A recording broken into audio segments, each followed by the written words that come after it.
Good morning, good afternoon, good evening, ladies and gentlemen, boys and girls. Welcome to Emergency Management Associates. We're coming to you from the Area Command, 392 miles west of Kitty Hawk Beach, North Carolina. We want to welcome everybody to our show tonight. Let me lower this camera down here a little bit. There we go. I think that's better here. Good. Perfect. I want to welcome everybody to our show tonight. We were coming on a little bit later than I wanted to be coming on. We had some things happen here, and I understand Arlen Smith called me earlier, and I haven't been able to even check the message. The phone was downstairs and some things happened, and I haven't been able to check my messages yet. I'm sorry for coming on the air late, guys. I apologize.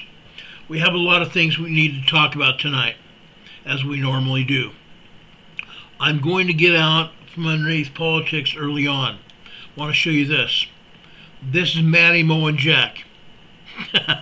Matty, Mo, and Jack in the Senate. On the left-hand side, we see Nancy Pelosi. In the center here is Colonel, what I want to refer to as Colonel Sanders. Okay? He is a senator from up north on the East Coast.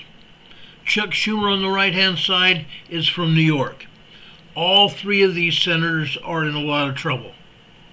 All three of them are in a lot of trouble right now. Near east coast of Honshu, Japan, class light, magnitude 4.2 9 minutes ago. 4.2 off the coast of Honshu, Japan, just a few minutes ago. Anyway, all three of these senators are in hot water. They have taken a lot of money out of our coffers. They've taken a lot of money out of the coffers of the United States, and they are going to be prosecuted. It's a matter of time before they're going to be prosecuted. They have taken money. They have illegally made stock trades. Fiji region, class light, magnitude 4.4, 16 minutes ago. A Fiji earthquake, 4.4 just a few minutes ago. Anyway, these three are in a lot of trouble, guys. They've been creating a lot of trouble for President Trump, and now they're in financial hot water as well. They will be investigated by the Senate, and there's a possibility they could be impeached. Okay? They've been creating a lot of problems for President Trump. They've been lying about him. They've been encouraging trouble for President Trump and Elon Musk. Unreal. It's unreal what these three have done. Now, there's another senator, okay? A senator, actually a congresswoman. You can't make these things up. A congresswoman from Texas, okay? She's in a ton of hot water. She's been asking for protests against Elon Musk and against Elon Musk car dealerships. She's even, as of this past weekend, called for trouble for Elon Musk, calling for Elon Musk to be taken out. If I had done that, if I as a United States citizen had called for Elon Musk to be taken out, I would be already been picked up by the FBI and in jail. This woman is a congresswoman, and she, yes, still needs to be picked up by the Secret Service and put in jail. You can't threaten the President of the United States, and you can't threaten his aides either. Elon Musk is a special aide to President Trump. He was commissioned by President Trump to look into bad money dealings with our government. As a result, right now, Elon Musk has already saved the government $250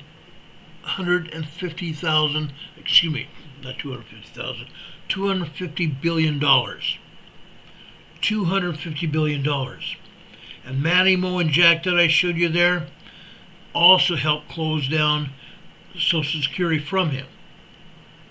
Unreal what these guys did. They don't want their hands to be shown within the Social Security. We know darn well that our Congress people, our senators, have had their fingers into Social Security. Now they're going to be found out. It's a matter of time. Presently, Elon Musk's people are going through security training, much like I went through back when I was a federal police officer. security training and using government computers, making sure they are aware that if they illegally commit crimes on government computers, they can be held liable, especially in Social Security.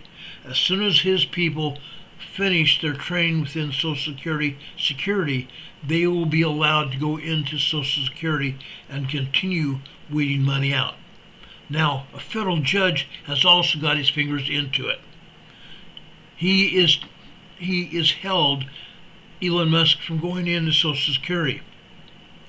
These judges are illegally dabbling where they're not supposed to be going. They're telling the president what he can and can't do. They're telling the president's appointees what they can and can't do. That's illegal. This is what makes it illegal. They can't do it, and yet that's what they've done. Now I'm going to give you some ideas what has happened.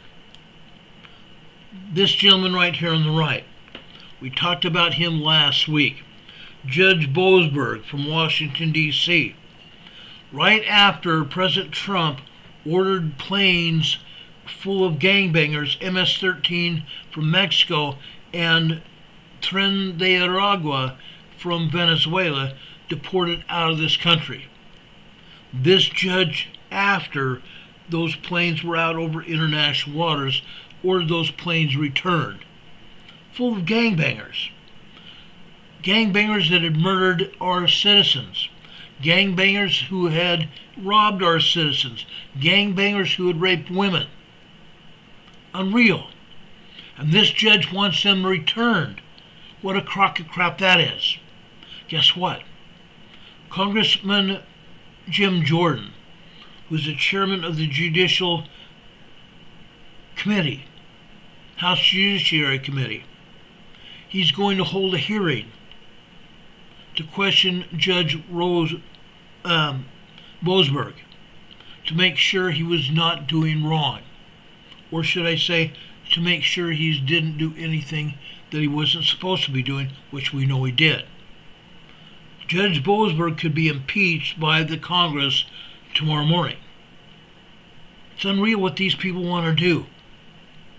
Interfere with international affairs. Interfere with political affairs. This judge had no right doing it.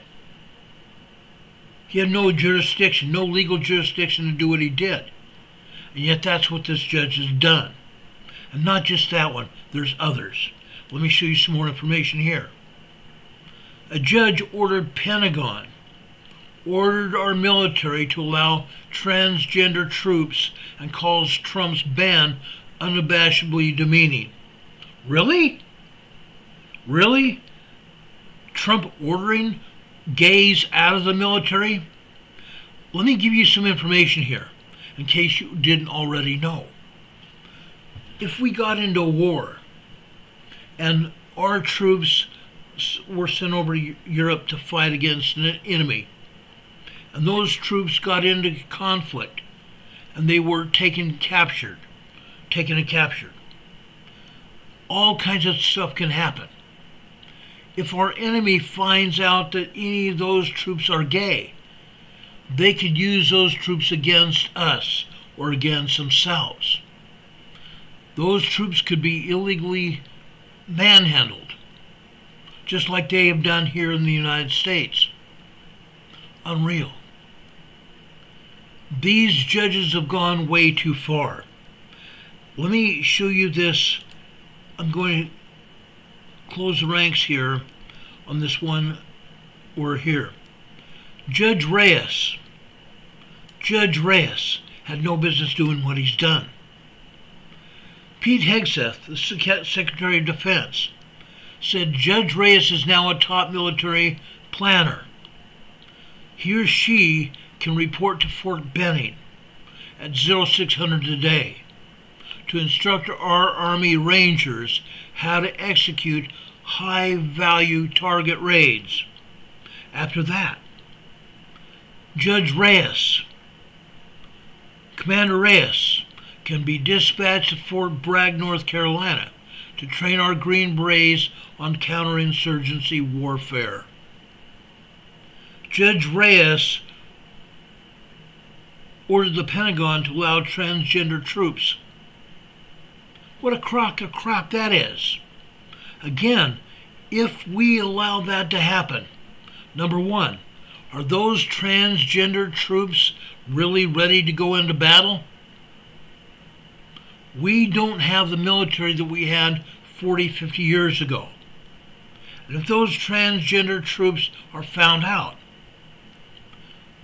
that will hurt themselves and hurt this country. I believe our President and our Secretary of Defense has our better values at stake. And they're trying to protect our country and trying to protect our citizens.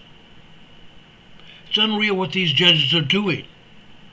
Texas lady says right, Reyes is wrong. I agree. These rogue judges are trying to interfere with federal and presidential orders. They're trying to interfere with politics. They're trying to interfere with international planning and now military planning as well. They have no business doing it. They are rogue judges appointed by Biden or appointed by Obama. Nonetheless, they should be doing what they're doing. They're putting our country in a world of hate and putting our country in the middle of something we have no business being in. These judges should be taken down and spanked. Taken down and spanked. Yes, spanked for what they've done. Like I said, if I had been a judge like that, I would have been spanked as well by now. If I would have done some of the things that these people have done, I'd be in jail. That congresswoman in Texas should be spanked. Calling for Elon Musk to be taken down. Really? You're calling for somebody to hurt Elon Musk on March 29th, that congresswoman's birthday. It's incredible what these people are doing. These Democrat jerk-offs. Democrat jerk-offs, guys. That's exactly what these people are. Putting our country in danger. I don't get it. I just don't get it. These politicians have no gall. They're willing to do whatever they can to disrupt our country. Unreal what they're trying to get away with. Let's go even more here. Guess what's happening in Yellowstone? All of the entrances to Yellowstone National Park have been blocked by a sit-in. All the entrances to Yellowstone Park have been blocked by a sit-in. About 1,000 bears, maybe more, have sat at the entrances to Yellowstone National Park as of this weekend. It's unreal. As a result, you see the traffic backed up trying to get out of the park. They can't go anywhere. Traffic is backed up the other way trying to get into the park because the bears have sat down at the entrance to the park. Unreal. Unreal, guys. Unreal. My, oh my, what should we do? Bears form an unprecedented blockade at Yellowstone entrance. Scientists fear they know something that we don't. That's what I believe as well. Tourists hoping to take in a breathtaking landscape and the geothermal wonders of Yellowstone, hoping to take in some good stuff, were met with an unexpected natural phenomenon. Monday morning, this morning, an impenetrable wall of bears, hundreds, possibly thousands of bears, grizzly and black bears, have gathered at the park entrances, blocking all roads and refusing to budge, causing traffic delays, camper evacuations, and an existential crisis among park rangers. We've seen bears near the gates before, but never this, said Yellowstone wildlife biologist Dr. Henry Clausen. watching nervously from a safe distance. It's almost as if they're organizing, and that's deeply unsettling. The bears, appearing well-fed and unusually calm, have reportedly been standing outside on the shoulder and shoulder entrances to the park, occasionally exchanging nods and guttural grunts. Some are even holding up crude wooden signs that, while unreadable, have fueled concerns that the bears may now be literate. Isn't that something this reporter would say? The bears now seem somewhat literate. Scientists are scrambling to understand the cause of this gathering, with theories ranging from early hibernation confusion to Yellowstone finally become the first national park to unionize under bear leadership. However, the most chilling hypothesis is that the bears sense an impending event, one that human scientists have failed to detect. Isn't that interesting? I think it is. It's not just that. Let's continue here. What if they're trying to keep us out? What if they're trying to keep us out for a reason? Whispered Park Ranger Doug McAllister, staring wide-eyed at the bear barricade. What do they know that we don't? Adding to the tension. Reports are surfacing of elk, moose, and even wolves retreating from the park's interior at an alarming rate. Conspiracy theorists have already begun speculating about everything from an imminent supervolcano eruption to long overdue bison uprising. I was going to say bacon uprising, bison uprising. For now, Yellowstone remains inaccessible, with local authorities unsure of how to proceed. Some have suggested negotiating with the bears, but others fear such talks could lead to the realization that humanity is in fact not at the top of the food chain. Until more is known, scientists are urging the public to remain calm and avoid feeding the bears, and maybe just not go to Yellowstone for a short while. Unreal. Texas lady said the bears are on strike. Wouldn't that be something if they were? Wouldn't that be something if they were? Maybe they know something that we don't. Unreal. Unreal. Does anybody have any questions about anything we said so far? I know I've gone to politics to Yellowstone. Not normal. Not normal.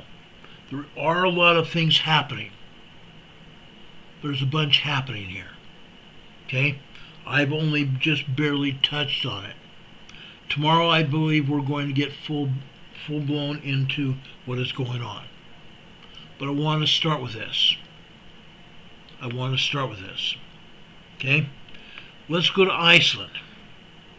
I've been waiting to talk about this for a while. Over here in Iceland. Okay, this is a hazard chart here. This is the Icelandic hazard chart from the Icelandic Met Office, the meteorological office where they're studying this volcano. Okay? Here in Zone 3, notice it's in red. There's a reason. This area in red is where they have had much of the volcanic uprising here in Iceland. Many of the eruptions have been in this red area. Fissure eruptions, guys. Fissure eruptions. Okay? This is where it's happened. Notice to the south, Zone 4. This is where Greenvik is. Greenvik is where there was a population of 3,000 homes and businesses. 3,000 people living here. Okay? Greenvik is a harbor town. They're a fishing population here. Okay? They send out fishing boats all night long, and in the morning these boats come in and bring fish to the fish processing plants. But here in Greenvik, they've also had a lot of sulfur dioxide smell. Remember that sulfur smell we talked about in the past? That's what they're smelling here in Greenvik. Now, scientists don't believe yet that there will be an eruption in Greenvik. A few weeks ago, there were some fissures, some small fissures that opened up here in Greenvik. There was cracking going on at a old folks assisted living facility here in Greenvik. They've presently torn down 6 apartments at that assisted living facility because there were cracks in the walls. And they were afraid that building might come apart if and when there were more fissures opened up or any seismic movement under that assisted living facility. But the rest of the facility they've left as it is. Now, there are very few people still living here in Greenvik. They have evacuated Greenvik for about 18 months now. Last December, there was an eruption just to the north of Greenvik, just to the north and west of Greenvik here. As a result of that fissure eruption, they evacuated Greenvik again. Since then, there have been no fissure eruptions anywhere near Greenvik at all. Okay? No fissure eruptions anywhere near Greenvik. All the fissures that erupted were far north of Greenvik. Now, let me show you some more slides here. Okay? Now, what am I showing you here? Let me drop down and show you the top of this slide here. The seismic activity caused by magma moving beneath the ground. Magma finds its way to the surface again. Right now, all of the magma movement is lateral to the ground, meaning underneath the ground is not approaching the surface at all. All that magma is doing is forcing its way through the ground rock. Okay? Forcing its way through the rock in the ground here. Okay? That's all it's doing. That is why it is causing seismic upheavals, earthquakes. These earthquakes are mostly minor earthquakes, 2.0 to 2.8, and even tremors. The largest earthquake was 2 weeks ago. It was a 4.5 moderate earthquake. But most of this is a very minor. Most of the earthquakes, seismic activity, have been happening between Sundakur and Stora Skofel volcanoes. Sundakur and Stora Skofel volcanoes, where magma first reached the surface in 6 of the 7 eruptions since December 23rd. Let me enlarge this map so you can see what we're talking about here.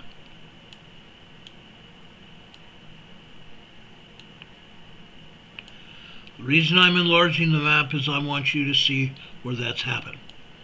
Over the top center here, over on the left side, you see Stora Skofel there. Over to the right is where the other location was. Okay? They still believe that the seismic activity is magma moving beneath the ground, trying to get to the surface, forcing its way through the bedrock. That's what's going on. You see those 2 small circles there, the one in blue and the other in yellow there? This is where we had the previous eruption as of late, back in December last year. December 8th last year. Now I want to go back over here to this blue area where we have the Blue Lagoon. You see Bloyuna there. Okay? That's where the Blue Lagoon is. Okay?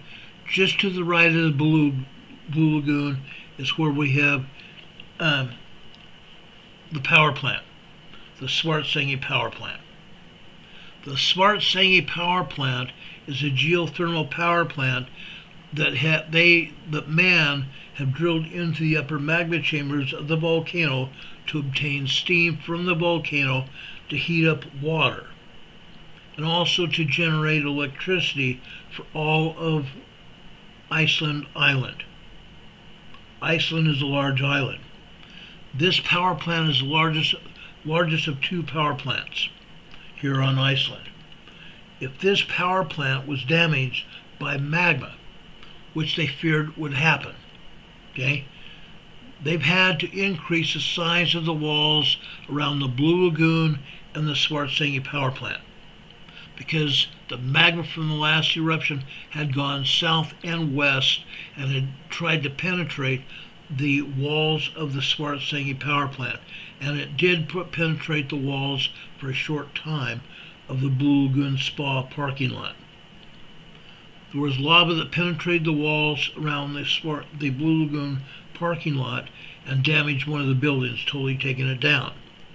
Since the lava stopped flowing, they've been able to repair the wall around the Blue Lagoon and the Svartsengi power plant. They've raised it up. Now what has happened? What has happened? Let me take this slide down for a minute. I want to show you what happened. Okay? As the fissure eruption happened, it was fountaining. We've seen fountaining lava before, both in Iceland and also at Kilauea volcano. That fountaining lava spurted out of the fissure and fell onto the land, didn't it? It fell on the land and it spread. It spread all the way over to the Blue Lagoon and also over to the Svartsengi power plant. As that did that, more and more lava kept piling on top of the last eruption, the last lava eruption. And as a result, that lava field kept growing higher and higher. As that lava field grew higher and higher, the lava kept pouring out of the fissure. And at one point, the lava came within a matter of feet of the top of the Svartsengi wall, and the power plant wall, the outer wall, and the earthen wall around the Blue Lagoon Spa. They raised it even higher. I believe we have now walls higher than 100 feet high, earthen walls higher than 100 feet high around both the Svartsengi power plant and the Blue Lagoon Spa. It's unreal. It's unreal. They have, since the last eruption on December 8th, they have reopened the Blue Lagoon. The Blue Lagoon is a spa, okay? The water lakes that are around the Blue Lagoon are there for a reason. Those lakes are not more than 4.5 feet deep. Those lakes have hot water from the groundwater that's heated from the volcano. And that area where the lakes are has a little bit of a rotten egg smell, sulfur smell. It's not dense enough, the sulfur smell, the SO2 is not dense enough to cause any real respiratory problems at all. Otherwise, they would have closed down the Blue Lagoon Spa a long time ago. It's not dangerous at all. But the Blue Lagoon is open now. Okay? And right now there's no fissure eruption at all. I wanted to make sure everybody understood that. There has been some people over on YouTube that have said that there's problems over at the Blue Lagoon. There's not. There's no problems right now at Greenvik either. Yes, they have smelled, people that are working in Greenvik have smelled a sulfur SO2 smell. But again, the SO2 has not been strong enough for health hazard. Okay? But most of Greenvik has now been evacuated, except for the fish processing plant and possibly houses that are housing people that work there. But the rest of Greenvik has been evacuated. Okay? Any comments or questions about that? Linda Covington's here. Welcome, Linda. We appreciate you here. Thank you for being here. Richard Smith says, I would like to have a bunch of that natural sulfur. Wouldn't that be a kick?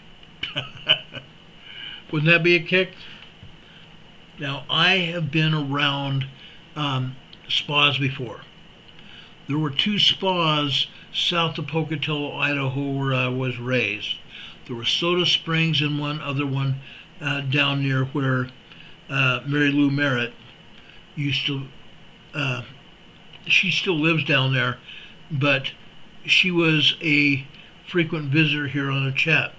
She broke her hip at a fall sometime last year, and she has been healing since then. And we haven't seen her here on our program since. But Mary Lou lived down there in southeastern Idaho, near one of the spas where my family used to go for family reunions. Those two spas had water, swimming pools heated by magma down beneath the surface. We frequently went there for family reunions, and you could smell the sulfur smell from the water. It's incredible. Incredible. Linda Covington says old rotten eggs. Yes, that was the smell. But it's interesting to know. There was a creek down near Soda Springs. We used to pull guppies from the creek and take them home as fish for our aquarium. We raised fish for quite some time from the water creek near Soda Springs, so the fish survived. Those guppies survived, and they survived for a long time, as I remember. Okay? But that's what happens. Now, Yellowstone, in and of itself. The Yellowstone magma chamber down beneath the park. The Yellowstone magma chamber itself is 11 Grand Canyons in size. The most furthest north of the Grand Canyon, or not the Grand Canyon, the Yellowstone magma chamber is up near the Canadian border. The magma chamber stretches south to northern Utah. Crystal Springs, Utah. Crystal Springs is another spa over in northeastern Utah. I've been there.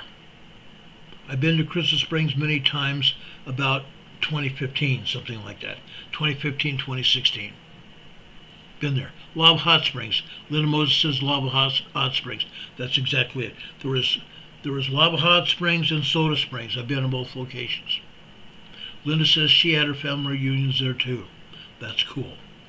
Thank you, Linda, for that. I appreciate it. Anyway, do you guys have any questions about what is going on in Yellowstone, what is going on in Iceland? There is no volcanic eruption right now in Iceland. I want to make sure everybody understands that. There's been a lot of hoop-to-do about it. Right now, there is no volcanic eruption in Iceland at all. Yes, they've had earthquakes. Largest 2 weeks ago was about a 4.5, but other than that, it's just been tremors from 1.0 to 1.9 and minor earthquakes 2.0 to 2.8. Those have been the strongest earthquakes so far. Okay? Don Patoka says lots of soda in your springs. Yes, pretty much. And the water was somewhat effervescent as well. It was effervescent over in Soda Springs. That's why they called it Soda Springs. Unreal. Sage Pup said he was a groundskeeper for Sulphur Springs in New Mexico. It was great. I imagine it was. By the way, New Mexico has its share of volcanoes. I believe there's 3 volcanoes in New Mexico. All 3 of those volcanoes are active volcanoes, but there has been very little seismic activity around them. Largest earthquakes there in New Mexico around those volcanoes has been no more than a 3.2 small quake. Most of them have been just tiny 1.2s, 1.3 tremors. That's it. Okay? Over in Arizona, south of there, San Francisco volcano over in Yellowstone, or in Arizona. It's also an active volcano, but very little is happening there as well. Yes, all of the volcanoes worldwide are recharging. All of the volcanoes worldwide are recharging. Now I want to give you some more information too. Let's go over the USGS map now. Okay? Yes, we're going to be talking about earthquakes in just a minute here.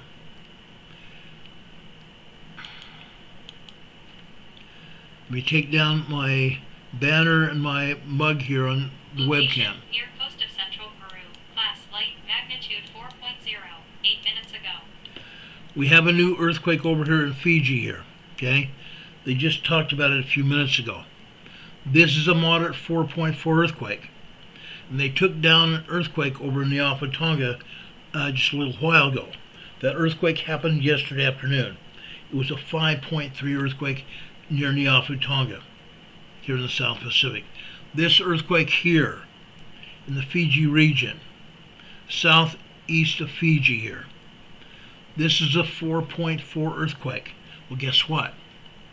This is a very deep earthquake. This is 611 kilometers deep. This is a very deep earthquake. And you've heard me talk about deep earthquakes before. This being a 4.4 magnitude earthquake, this is going to propagate a much larger, shallower earthquake. This one's 611 kilometers deep.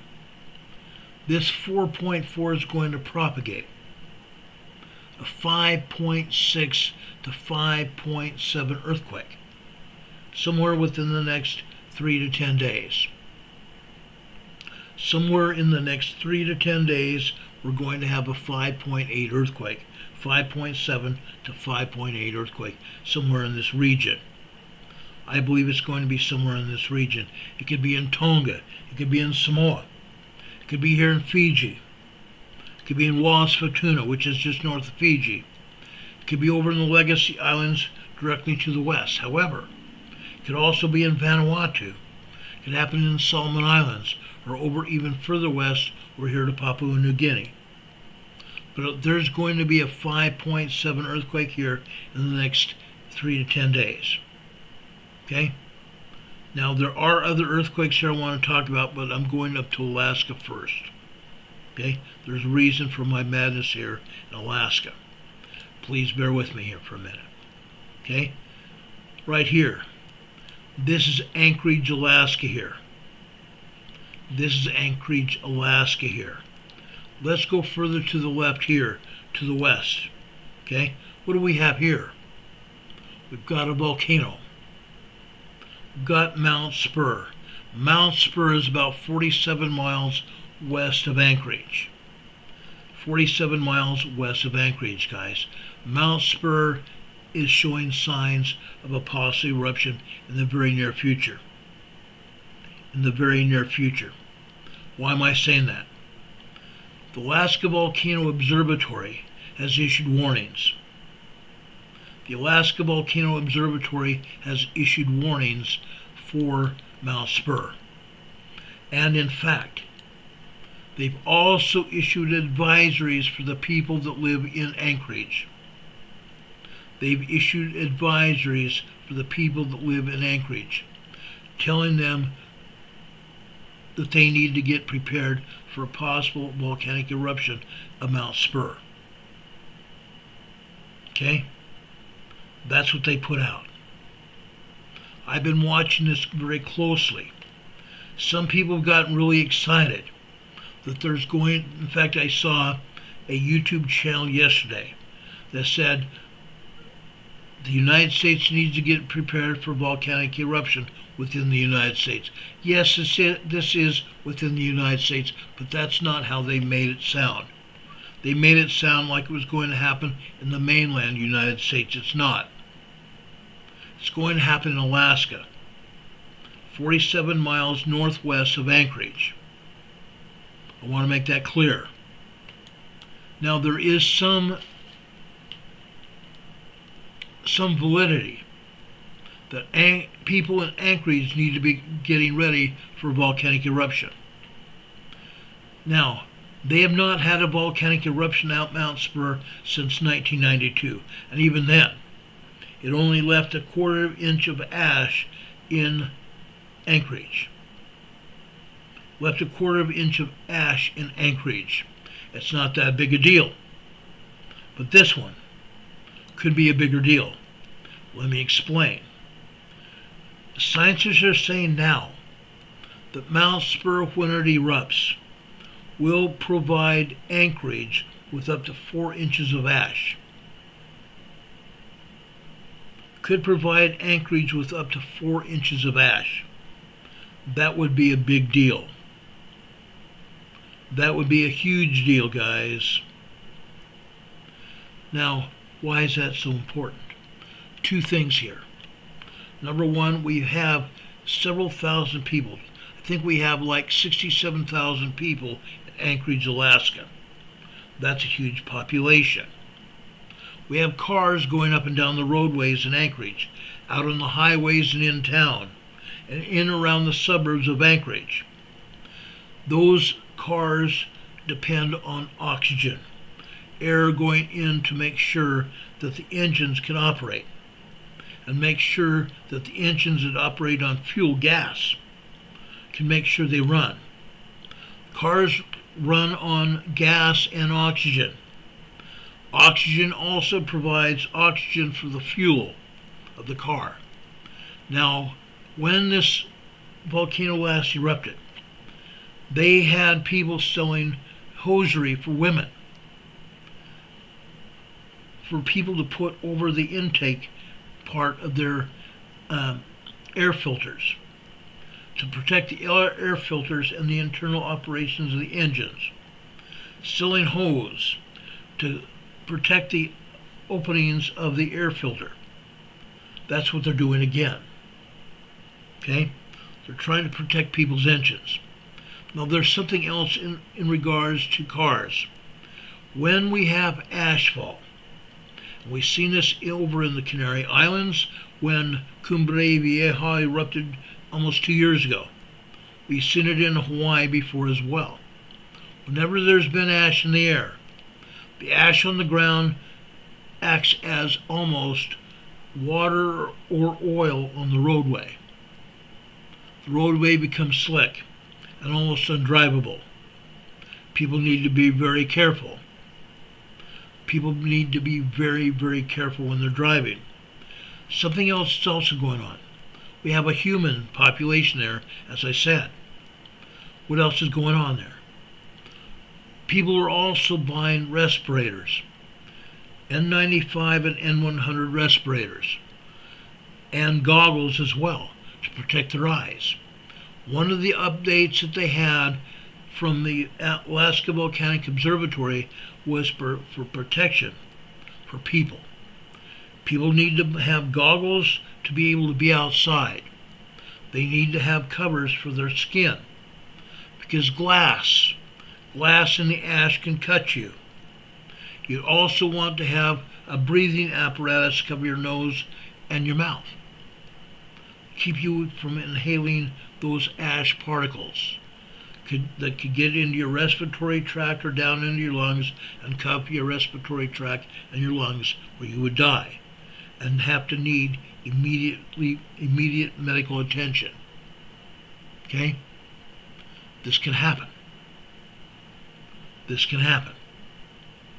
We've seen ash hurt people in the Canary Islands before, and when Kilauea and Pu'u volcanoes over on the Big Island emptied out.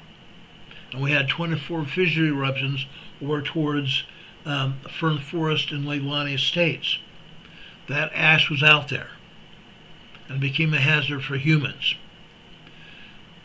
They dealt with it. Now the people in Alaska will also have to deal with it, at least for a time. Right now there is no eruption at all, but it could happen. It could very much happen. Something that you need to be aware of. This ash could erupt at any time, literally. The volcano there, Pele's Hair, Sage Pup says. Yes, that's what we're talking about. The Pele's Hair. As the ash cools, sometimes that ash forms what they call Pele's Hair. It's just not some tiny particles of glass. That does happen.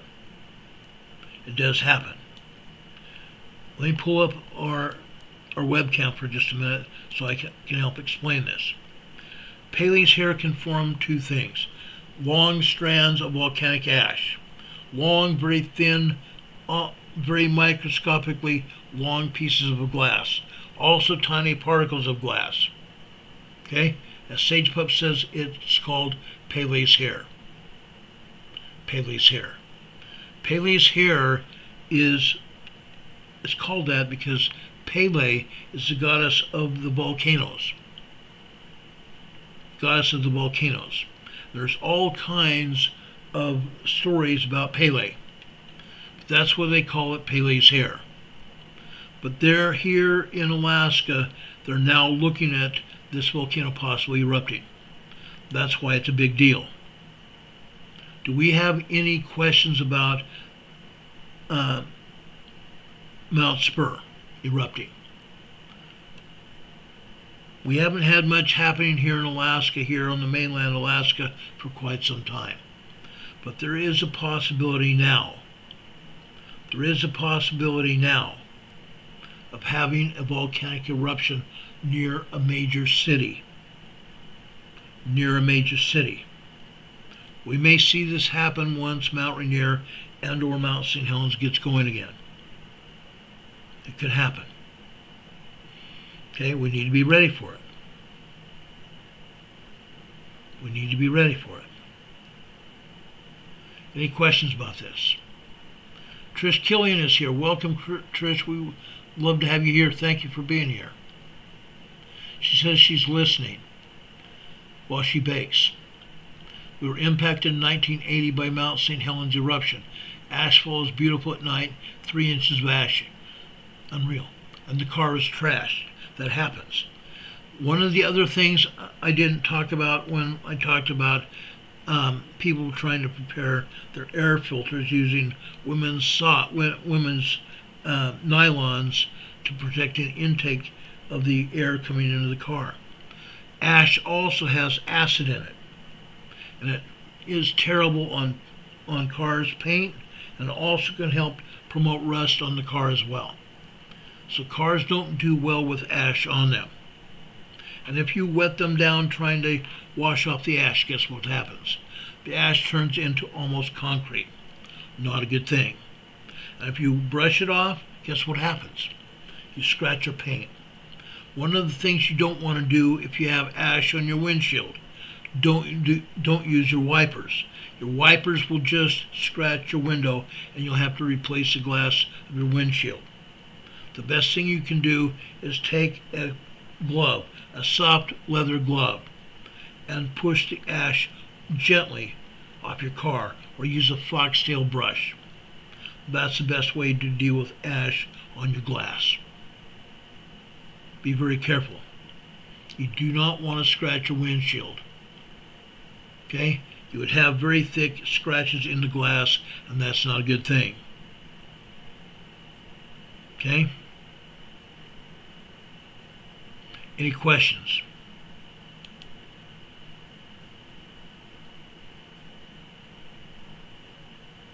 I'm trying to find my advisory from the Alaska Volcanic Observatory here. I know I've got it here. I'm just trying to find it here amongst all my documents.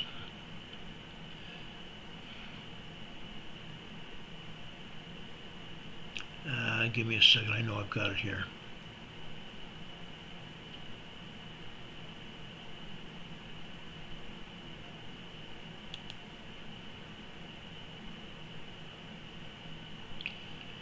Oh, come on.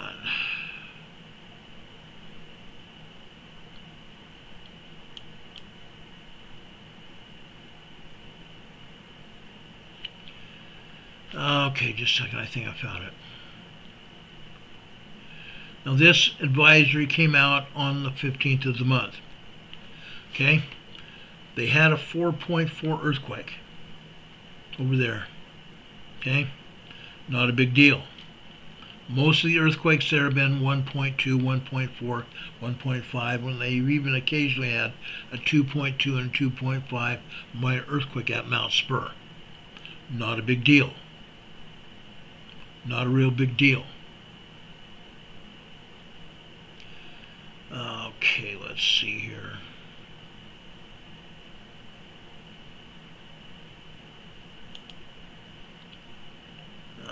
Let's see here.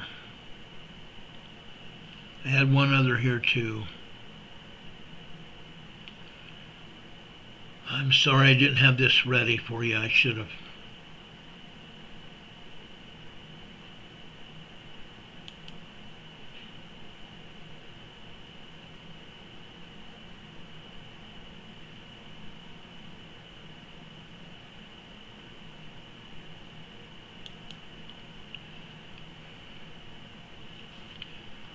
I knew I wanted to talk about Mount Spur tonight, but I'm sorry I didn't have this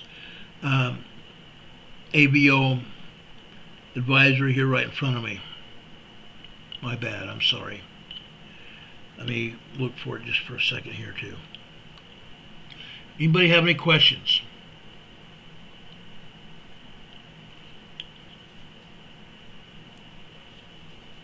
Yes, you have to be very careful with that ash. Arnold was talking about blowing it. Yes, you could use a leaf blower to blow that ash out of areas. But again, where's that ash going to go?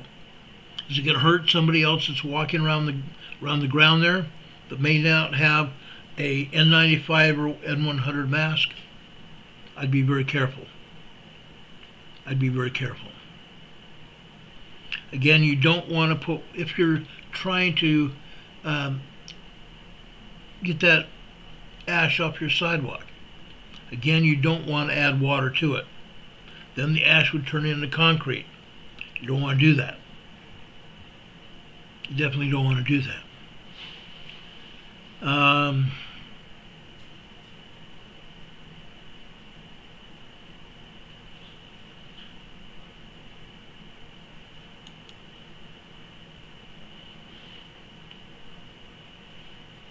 You have to wear protection, guys. Also, if that volcano does erupt, again, I want you to know that you need to protect yourself, your arms and your face. You can even wear a scarf over your face, and make sure you're wearing goggles to protect your eyes. Wear a hat. Wear a hat. If you get ash in your hair will also weigh down your head. It can also damage your hair because ash, again, has acid in it. You don't want to do that. Try to keep ash out of your hair. Okay? I know I have this thing here.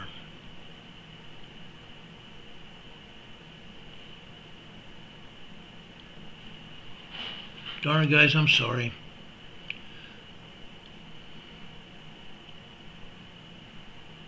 I knew I should have had this up so we could just look at it and give you the information.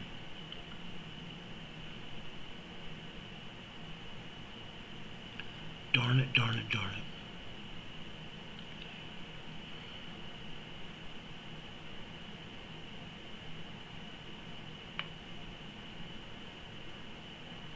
Well, I can't find it right now. I will try to look it up for you. And the next time we're on the air, we'll talk about it. Okay? Anyway, let's look at the other areas around the world. Does anybody have any questions about Alaska and Mount Spur? I want to cover any questions and answer anything we can while I've got you here. Richard says it's snowing in Nova Scotia. I bet it is. I talked to Dave Delisle over near Ontario, outside Ontario. Guess what? 4 to 8 foot of snow drifts. 4 to 8 foot of snow drifts in his area. They had ocean effect snow. When the weather got so bad over there, the weather came back and snowed on them again and again and again. As the atmosphere pulled up water from the ocean, it came back and dumped more and more snow on their area. They have a ton of snow over there where Dave Delisle lives. Incredible. And I can only imagine what's happening over in Nova Scotia. The same thing. Ocean effect snow. I can only imagine what they're going through.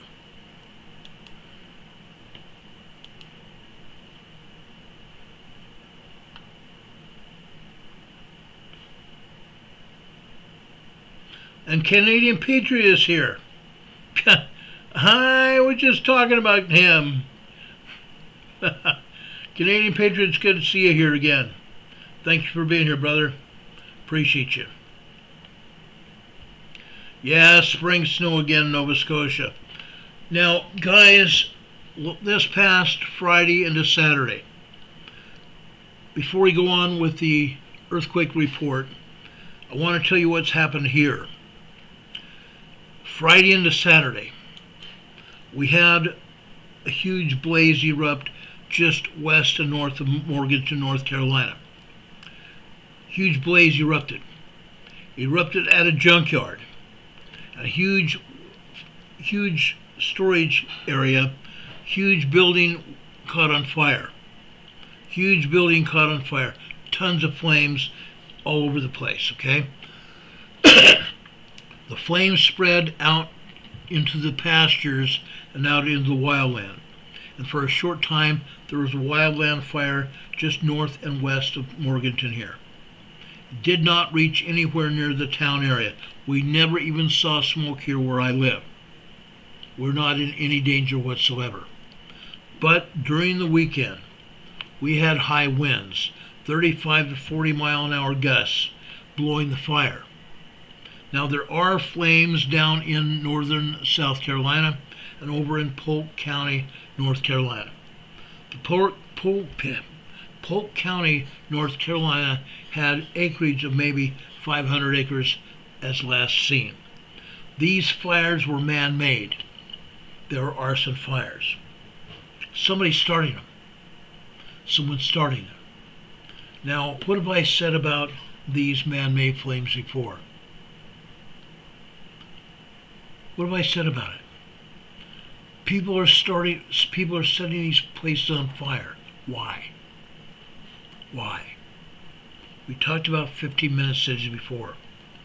I still believe that's what they're trying to do. They're trying to burn down land, and when they do it, they're going to build cities behind it. That's what these people, rich people, have in mind. The deep state. The deep state. Causing all kinds of heck, fire, and damnation. They need to be stopped. They need to be stopped. In one case on the Polk fire, it was a bunch of teenagers that set the fire. And yes, they've been caught. And yes, they're going to be prosecuted to the fullest extent of the law. Okay? But all these fires have been human set, unfortunately. But right now we are safe here. We are very safe. Okay? Any questions? So we talked about Mount Spur possibly erupting. Yes, we're going to watch that too. As you can see, we have some earthquakes around that area. The largest earthquake over here is Denali National Park right here. Okay? This was near Skwentna, S-T-W-E-N-T-N-A, Skwentna, Alaska. This was a 3.0 earthquake. It was not in Skwentna, Alaska. It was in Denali National Park. Denali National Park. I don't know why USGS has this as 39 miles west-northwest of Skwentna. This is in Denali National Park. Unreal. Unreal. We had another earthquake over here to the northeast of Mount McKinley. Northeast of Mount McKinley. This is a 2.0 earthquake. Over here, just happened. This just went red here. This is a 1.2 tremor. This is east-northeast of Denali National Park. USGS has this as east-southeast. This is east-northeast of Denali here. It's actually in the park. 1.2 tremor here. That just went red here. I turned it blue here. Okay? Last weekend, this past weekend, down here in the southwestern Aleutian Islands here, this is a 3.9 earthquake here. This is 75 kilometers southeast of Adak, Alaska. We had a 6.2 earthquake here. A 6.2 earthquake, and I told you then it was really a 6.5. So this is a 3.9, 4.0 earthquake. It is a aftershock of that very strong earthquake that hit here this past weekend. Okay? Let's go south here into Honshu. This just happened just after we came on the air. This is off the coast, off the east coast of Honshu. Okay? This is a 4.4 moderate quake. This is a moderate quake. It's not a strong quake. It's not a large quake. This is a moderate earthquake. It's out in the Pacific Ocean here. The Pacific Ocean waters absorbed the shock waves of this quake. Nobody felt it. It was a moderate quake. It might have done some small damage here on Honshu, but it was out to sea. no damage. Yes, there are other earthquakes here that the USBS is not talking about, unfortunately. Other earthquakes over here in the Mariana Islands as well. They're not talking about them, are they? USBS is full of crap. They're showing 3 earthquakes here in Indonesia here. This is a 4.6 earthquake here. This is a 4.6 earthquake here. They say this is 161 kilometers east-northeast of Masohi, Indonesia. Masohi, Indonesia. Okay? Down here in the Banda Sea here. This is a 4.6 here, 291 kilometers east-northeast of Los Palos, Timor-Leste, Indonesia. Again, this is out in the ocean. The ocean waters absorb the shockwaves of this quake. 4.4 earthquake, this is 171 kilometers deep. No big deal. No big deal. Let's go over here to Sumatra, northern Sumatra. This is a 4.5 earthquake here. Okay, again, look where it's at. Just barely off the coast. This is 10 kilometers deep. Look at the fault line it's on. That's why this earthquake hit. There's a fault line here. Okay? 4.5 earthquake here. The ocean waters of the Indian Ocean absorb the shock waves of this quake here. To the north of Sumatra, over here in the Nicobar Islands here. Okay? This is a 4.8 earthquake right here. It's an aftershock. It's an aftershock of this 5.1 earthquake here. This 5.1 is 64 kilometers deep. Okay? This hit at approximately 12:30 this morning Eastern Time. 12:30 this morning Eastern Time. That would make it this afternoon, or it would make it Monday afternoon here in India and this area here. A 5.1 large earthquake here. Far enough the coast, far away from the coast of India, far away from the coast of Sumatra, Indonesia as well. No big deal. Let's go up here towards China. This is near Zhejiang, China. This was another 5.0 earthquake here. 5.0 earthquake here. Let's enlarge the map here. Okay, let's go over here to Iran. Folks, this is a 5.0 earthquake here. A 5.0 earthquake here near Kerman, Iran. This is 10 kilometers deep, 6.0 or 6.2 miles deep. It's also on an earthquake fault here. That earthquake fault that comes out of the Himalaya mountains and goes westbound into Afghanistan, Kyrgyzstan, and Tajikistan. That seismic energy, that earthquake fault, runs down here into southeastern Iran and runs south through Iran over here. That's why this 5.0 earthquake hit. Okay? Now, look here. They're not showing anything but an earthquake over in Portugal, Spain area. Okay? This is a 4.4 earthquake here. USBS is not talking about any earthquakes over here in Turkey at all. They're not talking about any earthquakes over here in the Turkish-Syria border region. There are 16 earthquakes here they're not talking about. Aftershocks of a 9.0 very terrible earthquake here, February 3rd, 2023. Major 9.0, 10.0 earthquake that happened here in the Turkey-Syria border region, February 3rd, 2023. Killed 5,000 people and injured over 5,000 more. That earthquake zone there, coming out of Turkey-Syria border region, it dips down here into the eastern Mediterranean. Goes south of Cyprus here. The Anatolian Fault goes south of Cyprus. It continues westbound over here south of Turkey. It goes south of Crete, Greece here. South of Crete, Greece.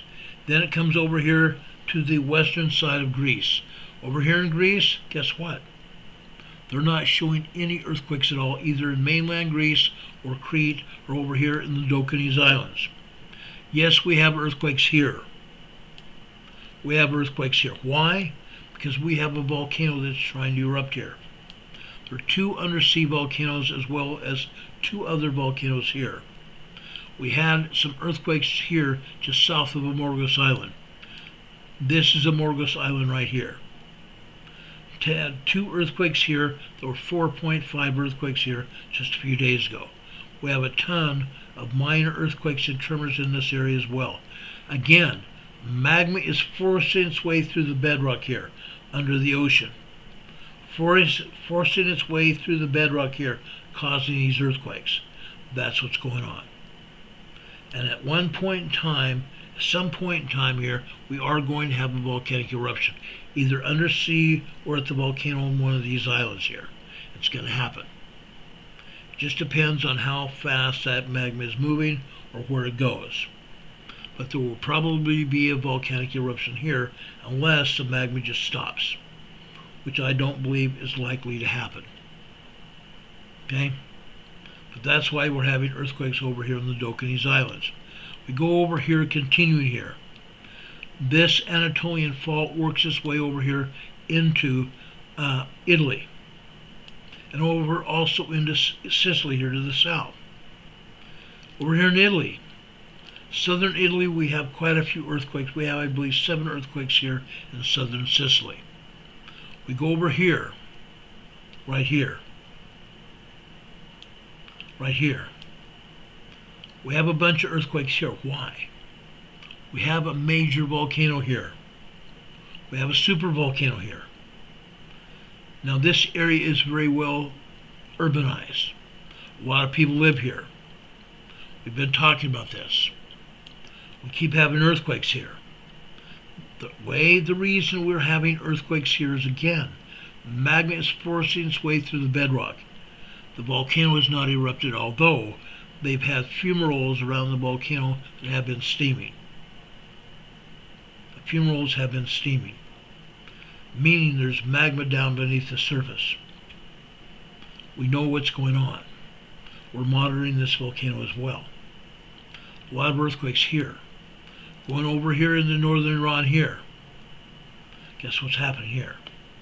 More earthquakes. 20 plus earthquakes in this area here. We've been having 20 plus earthquakes here for about a year. The last time we had 20 plus earthquakes when it first started.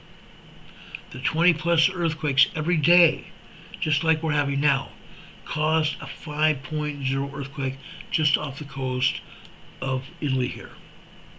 It happened. I believe it's going to happen again. It's a matter of time. There's earthquakes over here in northeastern Italy. Earthquakes over here in northwestern Italy as well, just south of the Alps Mountains here. There are minor tremors up here in the Alps Mountains. And over here in Austria, Germany, Switzerland, tremors. Minor earthquakes and tremors over here in France, but nobody's talking about it. USGS on their own website says they will not post all the earthquakes, which I think is a travesty. I think it's a total travesty, because the United States Geological Survey is a preeminent seismic agency for the world, and yet they're not going to post earthquakes. What a joke that is. What a cotton-picking joke that is. We have one earthquake just off the shores of Portugal and Spain here. This is in the Azore area. This is a moderate 4.4 earthquake here. There are other earthquakes here as well as 2.5, 1.5, 1.7 tremors here. This happens every day. This is a 4.4 earthquake over here in the Atlantic Ocean. Again, the ocean waters here absorb the shockwaves of this quake. I don't believe anybody on land felt this earthquake. Yes, there are tiny islands here. But I don't believe this earthquake even affected any of these islands here in the Azore Islands. I just don't think it happened. Okay? Any questions?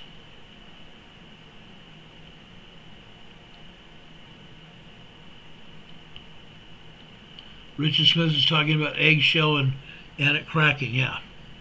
This Earth is a great big eggshell, guys. The crust of our Earth is a great big eggshell. And yes, when the tectonic plates move, causing earthquakes. When the tectonic plates move, they cause earthquakes. And the tectonic plates moving can also move the earthquake faults, causing earth movement, which is earthquakes. It's happening. It's happening all over the place. Over here in South America, we had a large earthquake here earlier. La Serena, Chile. This also happened at 35 minutes after 12 midnight last night. Just like that earthquake over in Japan. Okay? 12:35 a.m. this morning. 5.2 large earthquake here. Yes, we have other earthquakes here as well, but again, our agency doesn't want to talk about it. Our agency doesn't want to talk about it. They are, however, showing a 4.6 moderate earthquake happening here. This is west-northwest of Coronel, Chile. 28 kilometers deep. This 5.2 was 85 kilometers deep. There are a total of 19 earthquakes.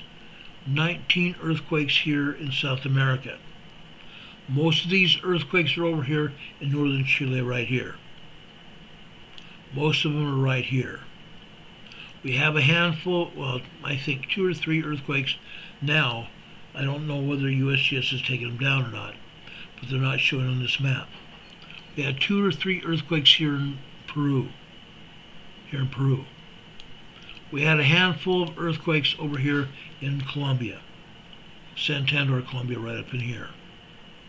In the mountain areas here in Colombia. These were just 2.3, 2.4 earthquakes here. That's pretty much normal for this area.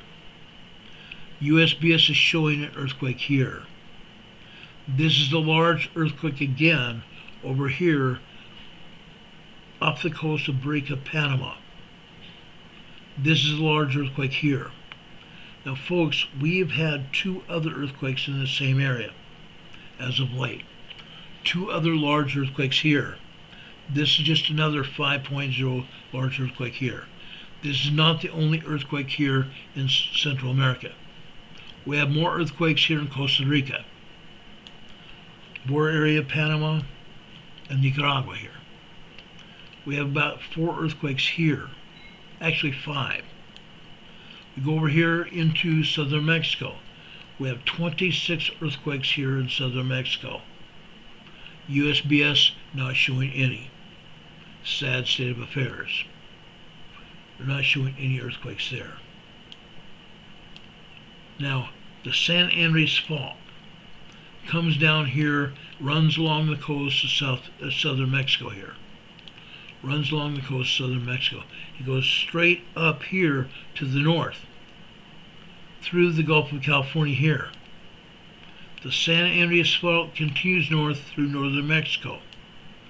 Comes up here into the Imperial Valley of California. The Imperial Valley of California, right here. Another earthquake here. This is in Holtville, California. 7 kilometers southwest of Holtville, California. This is the 1.6 tremor here. 1.6 tremor.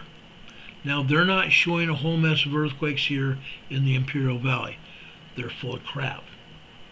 There are over 400 earthquakes here today in the Imperial Valley. And the seismograms show them. If I were to show you all the seismograms here, it would blow your mind. Close to 450 earthquakes here in the Imperial Valley by itself. But they're not going to show them. They're not going to show them. Down here to the west here, this is Ocotillo Wells. Ocotillo Wells, California. This is a 1.1 tremor here. 1.1 tremor. Right next to is another 1.0 tremor. There's a park here in Ocotillo called Ocotillo Park. This is where the earthquakes originate. Ocotillo Park here in Ocotillo, California. Okay, this is the Imperial Valley here. This is also on the San Jacinto Fault. The San Jacinto Fault here. Okay, we go further to the north here. This is way north of Ocotillo, and USGS has this as 21 kilometers north-northeast. It's not north-northeast, it's north-northwest of Ocotillo.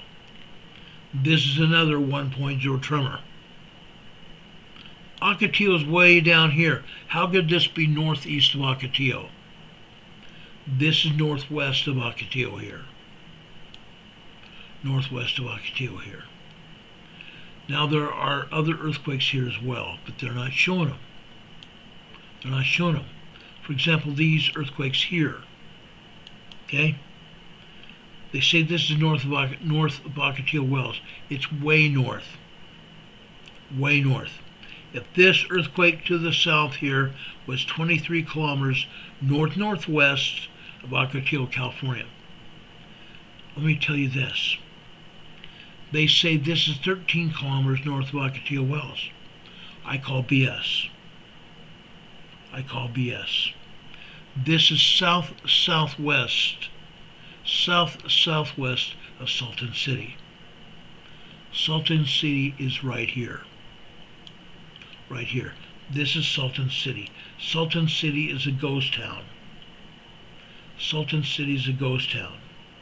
But this earthquake is closer to Salton City than it is Ocotillo. Okay? That's a 1.3 tremor. This is a 0.8 microquake here. Okay? Let's go over here to the west. This is over here in Borrego Springs now, northeast San Diego County. This is 0.6, and this is a 1.1 tremor here. Borrego Springs, California. The Anza Borrego Desert State Park here in northeast San Diego County. Out here to the west, southwest of there, also Borrego, 0.8. North of there, 1.0 here in Borrego Springs. Just also north of there is another 0.8. Up north of there, Anza Borrego Desert State Park, 1.4 tremor here. 1.1 tremor here. Fascinating, huh? Absolutely is. We go further to the south in the top of the Chocolate Mountains here. Julian, California. Julian, California. I've done commercials for Julian, California before. They ought to pay me for what I've done for them.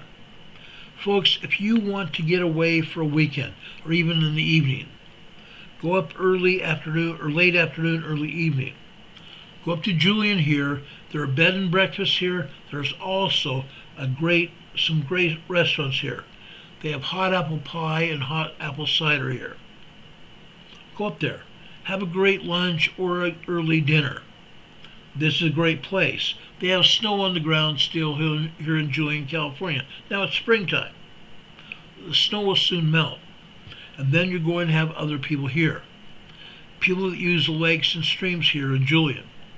Yes, there are lakes and streams just outside of Julian. There's plenty to do here. There's plenty of boating and fishing to do here near Julian. Great place to be. Great place to be. Again, there's restaurants and bed and breakfast here. Great place to be. Okay?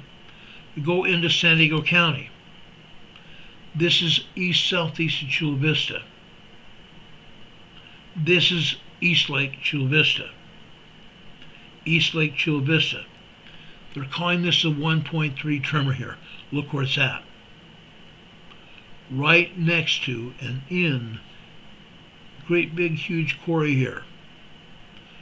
Great big huge quarry here. This is a quarry blast. I believe this is a quarry blast. It's not an earthquake or a tremor here. This is a 1.3 quarry blast here, East Lake Chula Vista. Now, yes, there are homes here just north of there. But these quarries all the time do some blasting here. I believe this was a quarry blast here. That's what it looks like.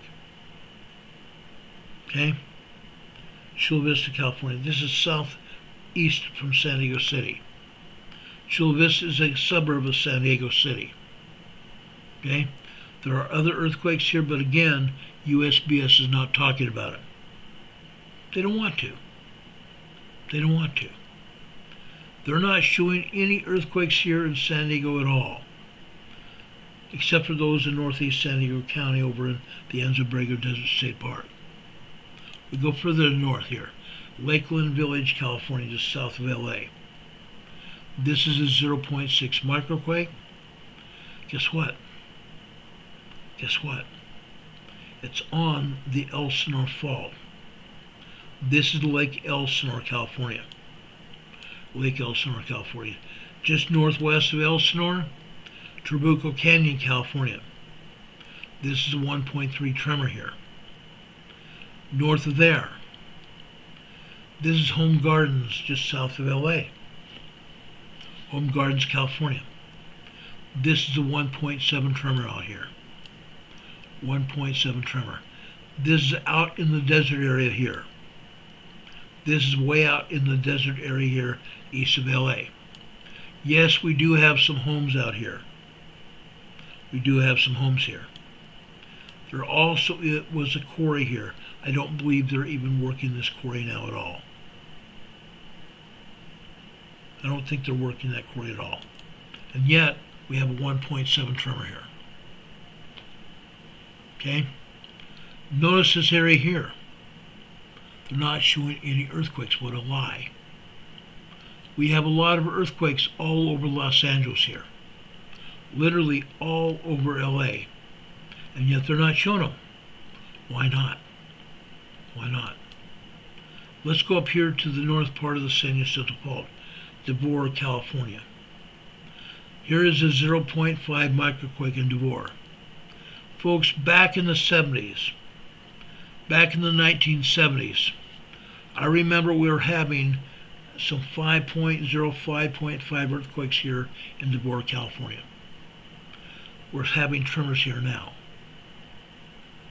Out here on the San Andreas Fault, just southwest of there, Yucaipa, California.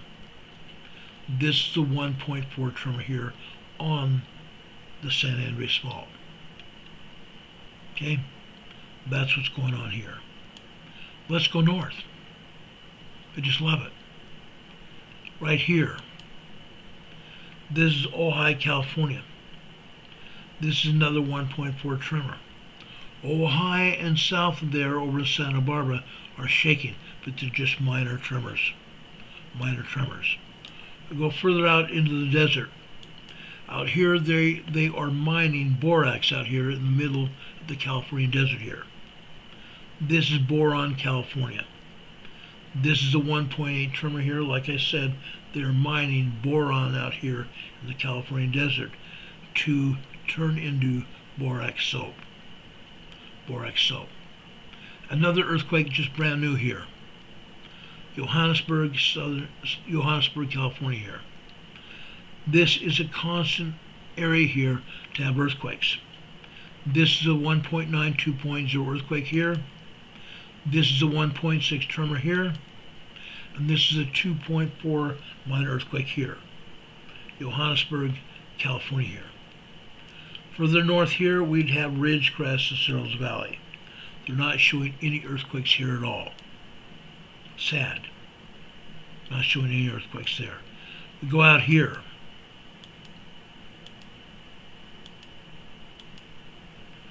Ridgecrest here. 1.0 tremor here. This is 15 kilometers east-northeast of Ridgecrest. 1.0 tremor here. There are all kinds of tremors and earthquakes throughout this area, and yet they're not showing them. We go up north. Little Lake, California. North of there, Cozo Junction. What do we know about Koza Junction, ladies and gentlemen? Koza Junction is a volcano. They've got a volcano out here, guys. It's not just one volcano either. It's a volcanic field. Men have drilled into the upper magma chambers of this volcano to obtain steam. And they obtain steam that powers turbine facilities throughout the Koza volcanic area here. There are about 40 turbines throughout this whole facility here. 40 turbines. Look at all the vents here, the craters here, where this volcanic field has erupted from. It's huge. It's huge. Yes, Koza volcanic field is recharging. It's recharging. The men have dug into the upper magma chambers of the Koza volcano to obtain steam to power turbines to generate electricity here. That's what they've done. That's what we've done. The last time we were here showing earthquakes, I showed you some turbine facilities here. Let's zoom in here and see if... No, that's not one. That's another crater there. There are turbine facilities all over this area.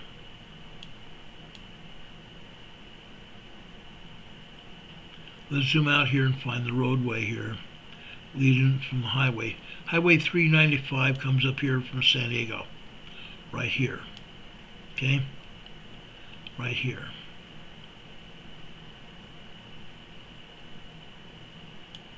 There is a gasoline station here and a hotel complex here, if I can see it right here. There's a gas station hotel complex right here. Over here, off to the east here, is the huge volcanic complex. And yes, they have steam-powered turbines up here, generating electricity here, all over this area. All over this area. To the north, we have Mammoth Mountain. Mammoth Mountain here. Yes, Mammoth Mountain has some earthquakes here. This is a 0.6 microquake. Of course, they're only going to show you a microquake here. Guess what? We have 3.03.5 earthquakes happening here at Mammoth. And east of there at Long Valley Volcano. Long Valley Volcano right here is a supervolcano. It's a supervolcano, guys. So we have Mammoth Volcano and we have Long Valley Volcano here. Both of these volcanoes are moving. They're moving. Magma beneath the surface is coming up into the center part of the volcano, into the magma chambers. Mammoth Volcano has erupted before, this about 2 years ago. About 2 years ago. Okay? Let's go down here to the San Andreas Fault again. Okay? Right here. This is quite far from Santa Barbara and Ojai. This is over here along the north coast of California. This is far enough inland. I think this is probably 40 miles east of the coastline here. This is Fairfield, California. This is the earthquake capital of California. This is a 0.6 microquake here on the San Andreas Fault. On the San Andreas Fault. We move over here up the north side of the San Andreas Fault. We're not seeing any earthquakes here south of San Francisco Bay or Monterey Bay. None. But I'm sure there are. We don't see anything around San Francisco Bay either, but there are. We go north of there. We have a red earthquake. That means it just happened. This is Cotati, C-O-T-A-T-I, California. They say this is a 1.5 explosion here. Let's zoom in here and check and see what we got here.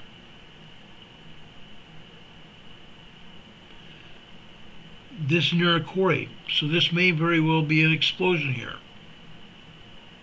This might very well be an explosion. It's 5 kilometers, about 2.5 miles west-southwest Cotati, California. Okay? And we do have a town, I believe this might be Cotati right here. So that might very well be an explosion at that quarry there. Now, further north here, this is Calistoga, California. Calistoga, California. Folks, I believe, if I'm not mistaken, this is the northern end of the Hayward Fault. 1.2 tremor here. What do we have up here? Folks, this is Sonoma Valley, California here. Sonoma Valley, California here. Look at these earthquakes. These are the geysers facility. These earthquakes are in the geysers facility. There are 81 boilers here. Okay? 81 turbines here.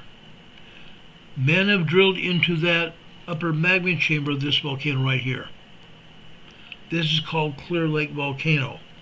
Men have dug into the upper magma chambers of that volcano to obtain steam, to power turbines down here in the geysers facility here. We have a brand new earthquake here. This is a 1.1 tremor here in the geysers area.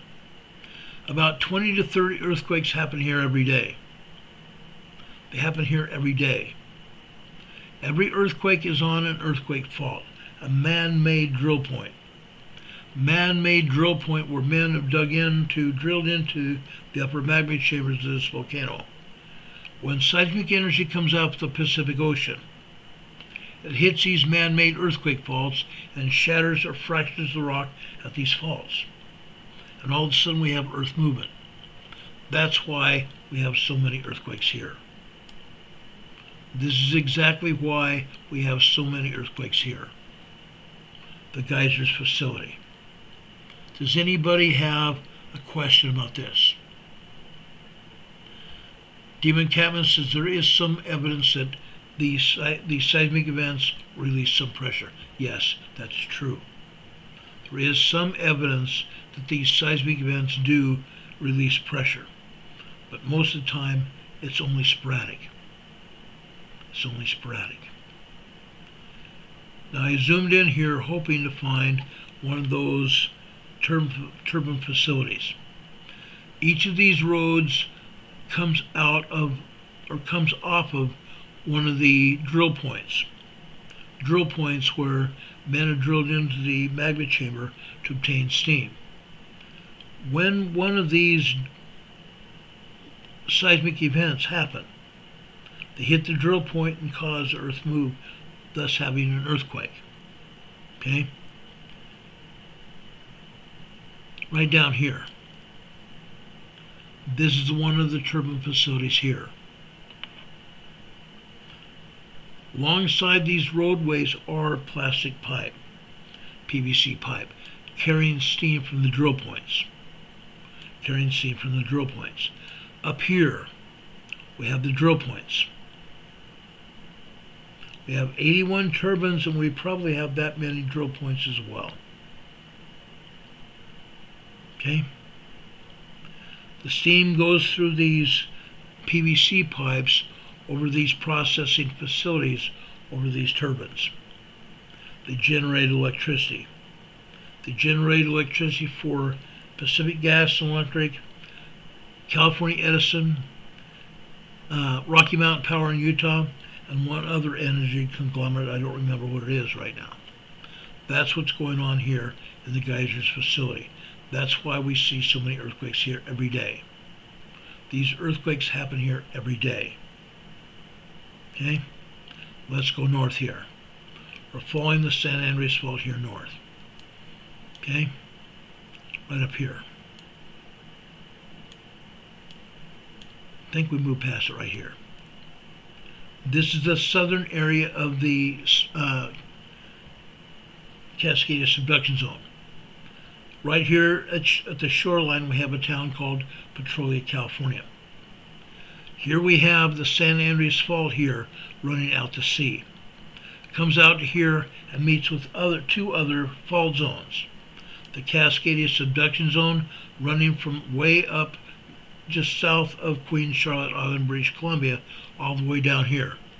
This other fault zone that runs west out here from the Triple Junction, it's called the Gorda Escarpment. This area is called the Triple Junction.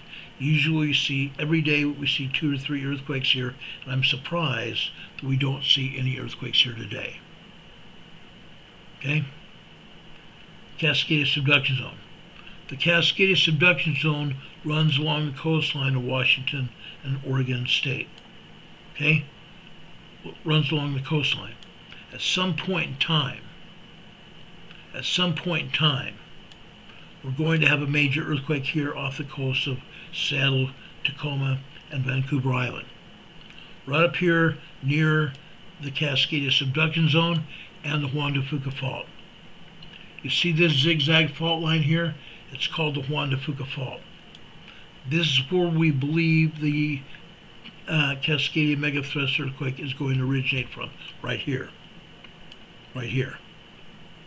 Now you see this body of water coming in off the Pacific Ocean. It's called the Strait of Juan de Fuca. It runs straight east over here to the Seattle-Tacoma area and over to the Puget Sound. You see earthquakes here, right here. We've had numerous earthquakes here as of late. This is 16 kilometers north-northeast of Amanda Park, Washington. This is a 1.5 tremor. Closer here to the Puget Sound here is Rosedale, Washington. This is also a 1.6 tremor here. We'll go over here just west of Mount Rainier. It's showing 2 microquakes here. Minus 0.2 here. Minus 0.2. This happens to be, and you can't get this right, okay? This is approximately 4 miles deep. USBS has this as a minus 0.2 microquake here. Minus 0.2 indicates it's above sea level. It's not. This is deep inside the volcano here. Deep inside Mount St. Helens. 4+ miles deep here. Okay? Just south of there. 1.3 tremor here. This is also 11.4 kilometers deep. Or 5 miles deep. It's incredible. And these are not the only earthquake instances that have happened here. If I were to pull up the seismographs from these volcanoes, I would come up and find seismographs, which are the graphical reading of seismic events happening at the volcano. It would show probably 3 or 4 dozen tremors and earthquakes here. 3 or 4 dozen tremors and earthquakes here at Mount Rainier. So again, if USGS is not telling us about it, it's called an obfuscation. Meaning they lied. It's an omission. They lied about the number of earthquakes here. They're not talking about it. Let's go down here to Mount St. Helens. Right here. They're showing us a minus 0.3 microquake at the summit of Mount St. Helens. Well, guess what? This happens to be almost 2 miles deep. 1.8 kilometers deep, almost 2 miles deep. This may be below sea level here. They're saying it's a minus 0.3 microquake. This may be below sea level, but again, this would prove the USGS is lying again. This is not the only event happening here at Mount St. Helens either. There's dozens of earthquakes hitting Mount St. Helens every day. Both Mount Rainier and Mount St. Helens are getting ready to erupt. They're showing signs of eruption at both those volcanoes. Now, USBS is not talking about Mount Hood down here to the south. They're not talking about Newberry Volcano or Citrus Volcano here at all. Why not? There are. They're not talking about it. There's reason to believe that USBS can't be trusted. If they can't tell us what's going on at these other volcanoes, they're not showing us what's going on around the world, how can we trust them with anything? We can't. We can't possibly. Linda Covington says, why are they doing it? Greed? Yes. Yes, it is greed. They don't want to tell anybody about it because the politicians are telling them that. Why are the politicians telling them that? It's plain money. The politicians want to stay employed. If the USGS is not warning people about what's happening, the politicians are not letting USGS warn the people about what's happening, then the people are not going to move out of those areas where there are going to be earthquakes, where there's going to be devastation, where there's going to be tsunami waves here at the coastline after the Cascadian megathrust earthquake. It's my belief that the Cascadian megathrust earthquake will probably happen within the next 5 years. We're already 34 years overdue. We're already 34 years overdue for that quake to happen. And when it happens, it's going to be a 9.0, 10.0 major earthquake. Devastating earthquake. And then 15 minutes after that, guess what's going to happen? Multiple tsunami waves will start hitting the coastline about 15, 20 minutes after. Probably hundreds of tsunami waves. Huge tsunami waves. 50 to 175 foot tsunami waves. What the earthquake doesn't destroy, the tsunami waves will. Why is USGS not talking about it? Because again, they don't want anybody to leave here. The politicians want to stay employed. If USGS was talking about it, people would be leaving here. That's why I'm talking about it. I will never tell you to leave. I will never tell anyone to leave, but I'm at least giving you that option. I'm giving you the information about these earthquakes. I'm telling you about the volcanoes so you can get away from what is going on. In 1980, there were 53 people killed that were at Mount St. Helens. About 2 weeks before Mount St. Helens erupted, there were a lot of earthquakes, and the USGS asked for an evacuation around Mount St. Helens. Then all of a sudden, earthquakes slowed down and almost stopped. So USGS told the people they could go back. And then all of a sudden, there were huge earthquakes and a volcanic eruption at Mount St. Helens. 53 people were killed. When Cascadia opens up, we have several million people living here in the Seattle-Tacoma area, all over this area. What's going to happen? Massive shaking. Buildings and homes destroyed. Then what the earthquake doesn't take out, the tsunami waves will. If people had a chance to move away from here, if the politicians allowed it, who would pay the taxes here? Who would pay the property taxes? Who would pay the taxes that keep the city people or county people employed? If the people move out, who's going to buy goods and services from stores? Stores are going to close down as well. Nobody's going to be paying taxes. As a result, the cities and the counties are not going to be there. What's going to happen? What's going to happen? People are moving away from this area. Who's going to fix the roadways?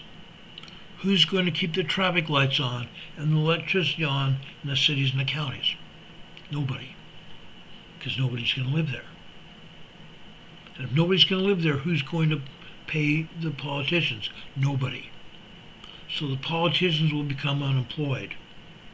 That is the reason the politicians are telling the USBS. And I'm not talking about the everyday people that work at USBS. I'm not talking about the scientists. I'm talking about the management. The management of the United States Geological Survey. The politicians are telling the managers not to say anything. So they're not. The management and the politicians are going to get the people here killed. Fact. Fact. Okay? Now, let me tell you something. I'm going to zoom in to where I think the Ocean Shores, Washington is. Ocean Shores, Washington is a beach community here in Washington State. Adam Marfugel visited Ocean Shores, Washington about 3 years ago.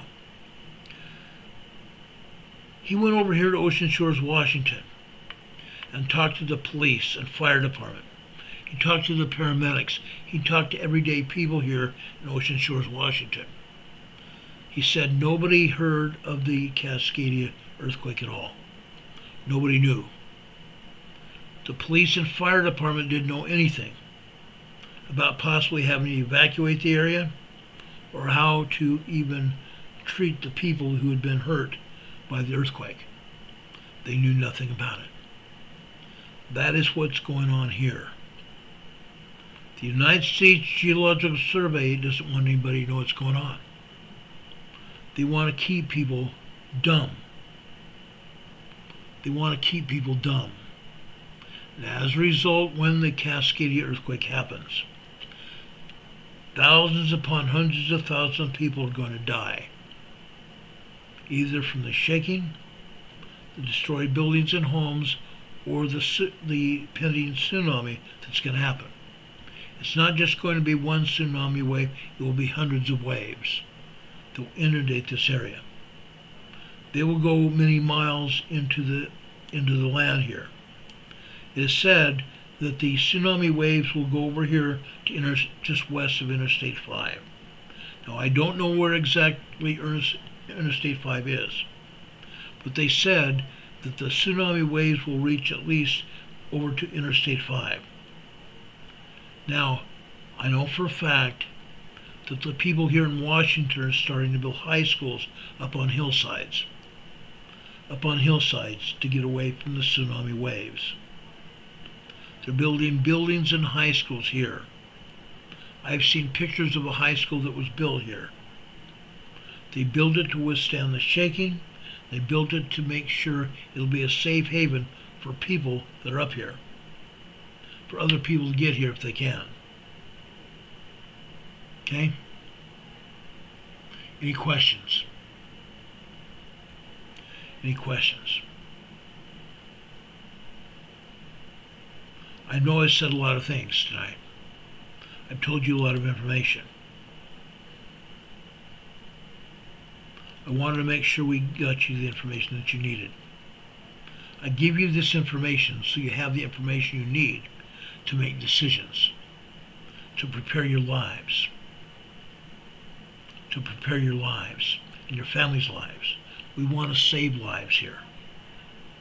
We want to save lives here. That's why we're here, to save people's lives. Okay? Now, Friday night we talked about preparedness. We had a checklist.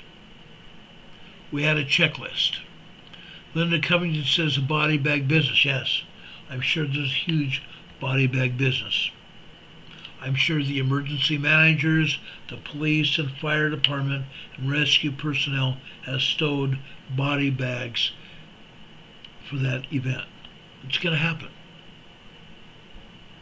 It's going to happen. We all need to be prepared. I gave you information on Friday about being prepared. The last thing we talked about was cold weather protection. Don't forget wool blankets. Don't forget putting coats and jackets in cars, in your car's trunk, to keep yourself warm. How about food? How about having an emergency preparedness kit in your car? Not a bad idea. Not a bad idea at all. Okay? I want to talk about some other things here. We talked about communications several times in the past months and years. We asked you all to have an AM/FM weather radio. An AM/FM weather radio. Not just for tornadoes, not just for hurricanes, but for anything that would happen. Why? Because if you have a major emergency in your area, the authorities in your area will hijack or authorize themselves to take over the National Weather Service's radio frequency. So they will be able to put emergency information out to the public. That's why it's so important to have an AM/FM weather radio. Let me pull.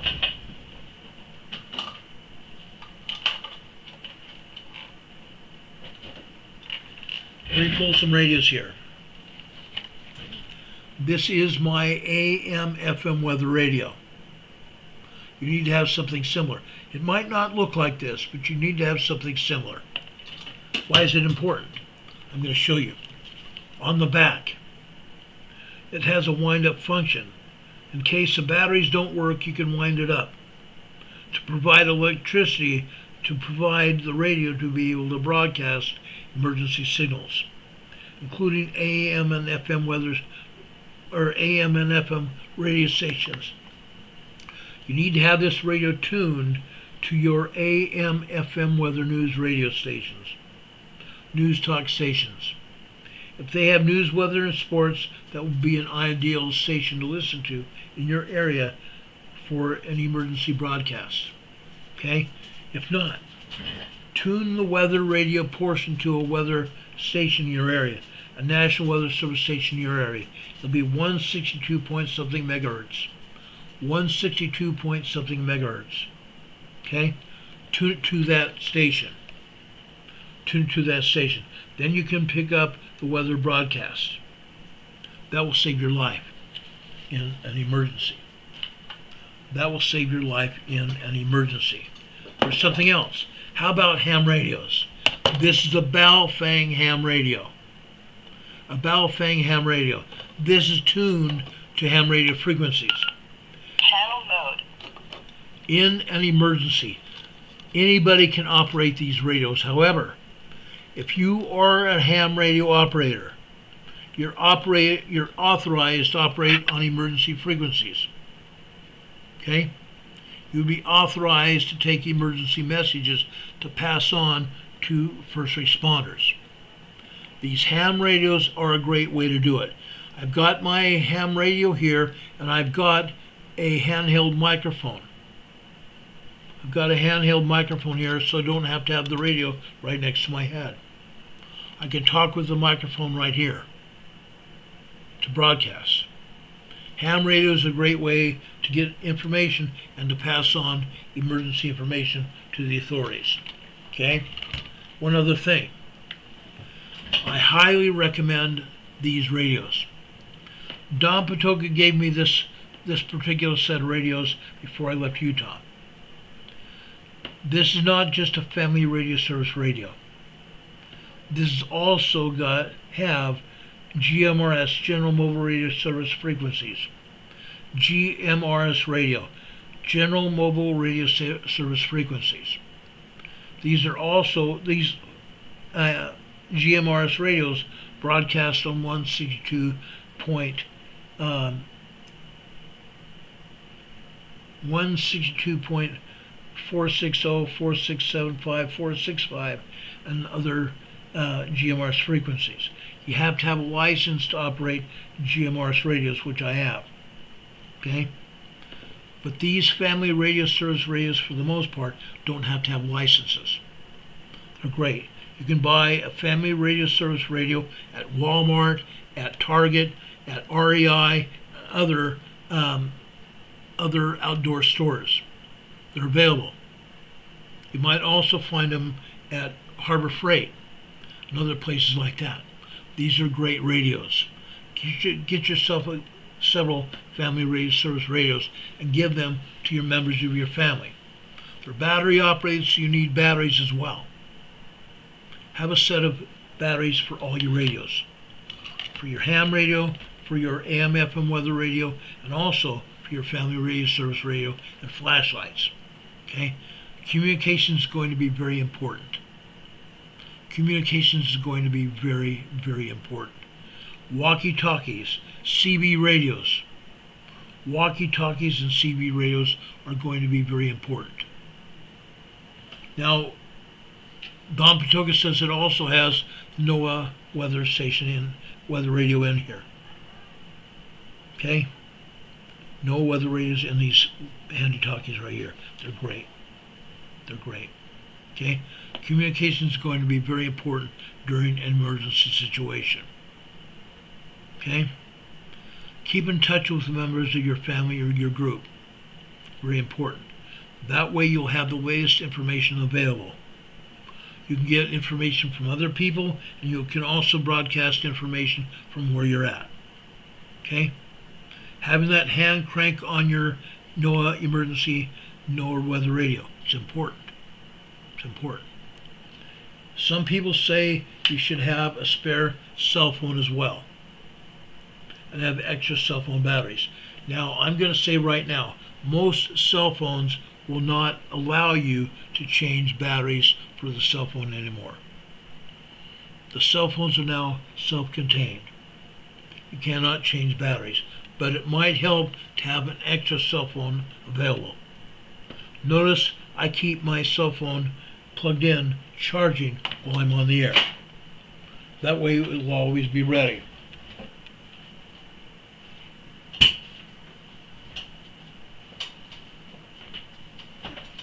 Excuse me a second.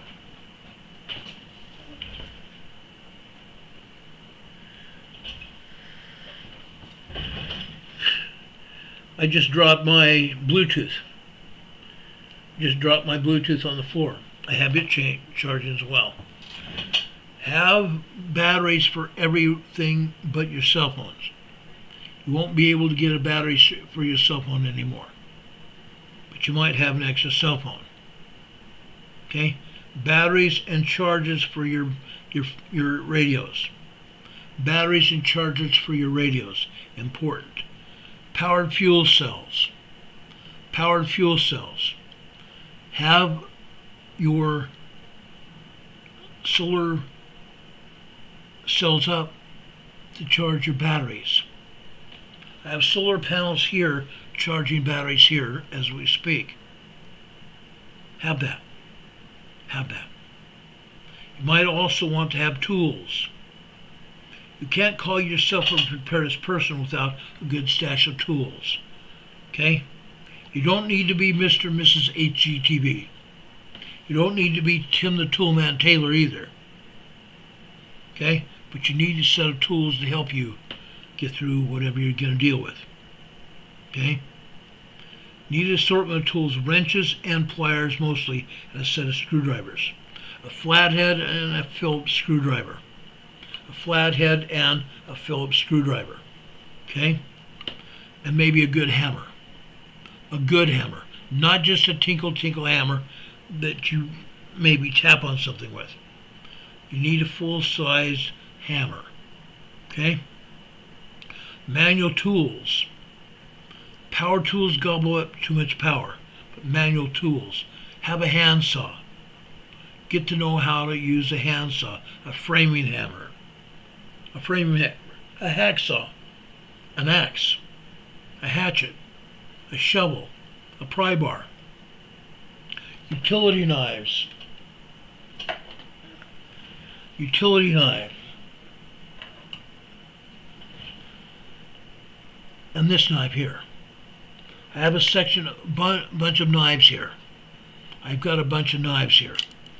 My knives also have a little belt clip or a clip to hold them in my pocket. That way they're always available. This is a utility knife. Gives me all sorts of flexibility. It has pliers on it. It's got knives on it. It's got a scissor on it.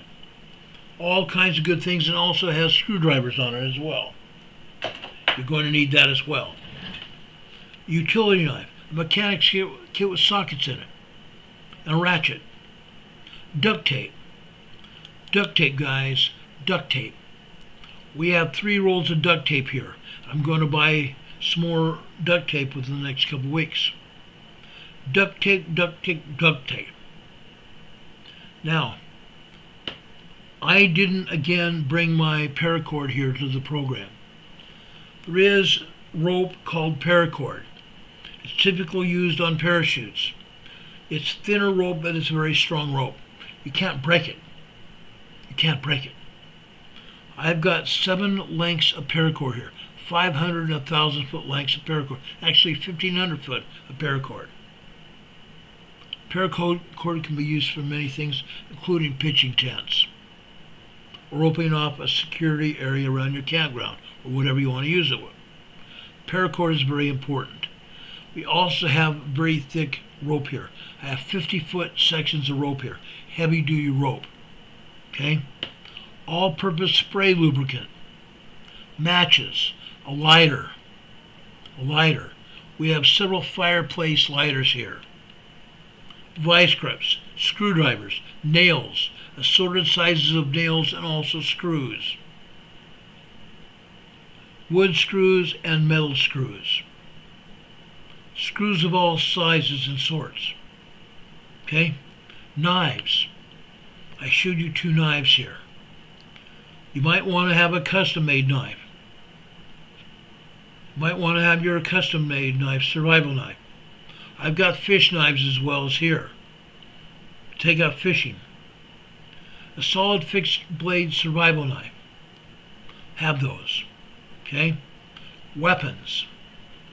Weapons. A way to protect yourself, ladies and gentlemen. Now I'm talking about firearms and rifles and NUGs, nugs. Nugs. Hand nugs and shot nugs. Okay? Ammunition. Around 250 rounds for each of your weapons. 250 rounds of ammunition for each of your weapons. Okay? Again, you can't be without too many knives. Clubs. Now, I'm going to give you a hint. Again, I have a police flashlight here I showed you the other day. I could use this to protect myself, but never tell a police officer that you're using a flashlight to protect yourself. This is a flashlight and nothing else. If you tell a police officer that you're using this to protect yourself, guess what? You're going to go to jail for possession of an illegal weapon. Don't do it. This is a flashlight and a flashlight only. I'm just telling you.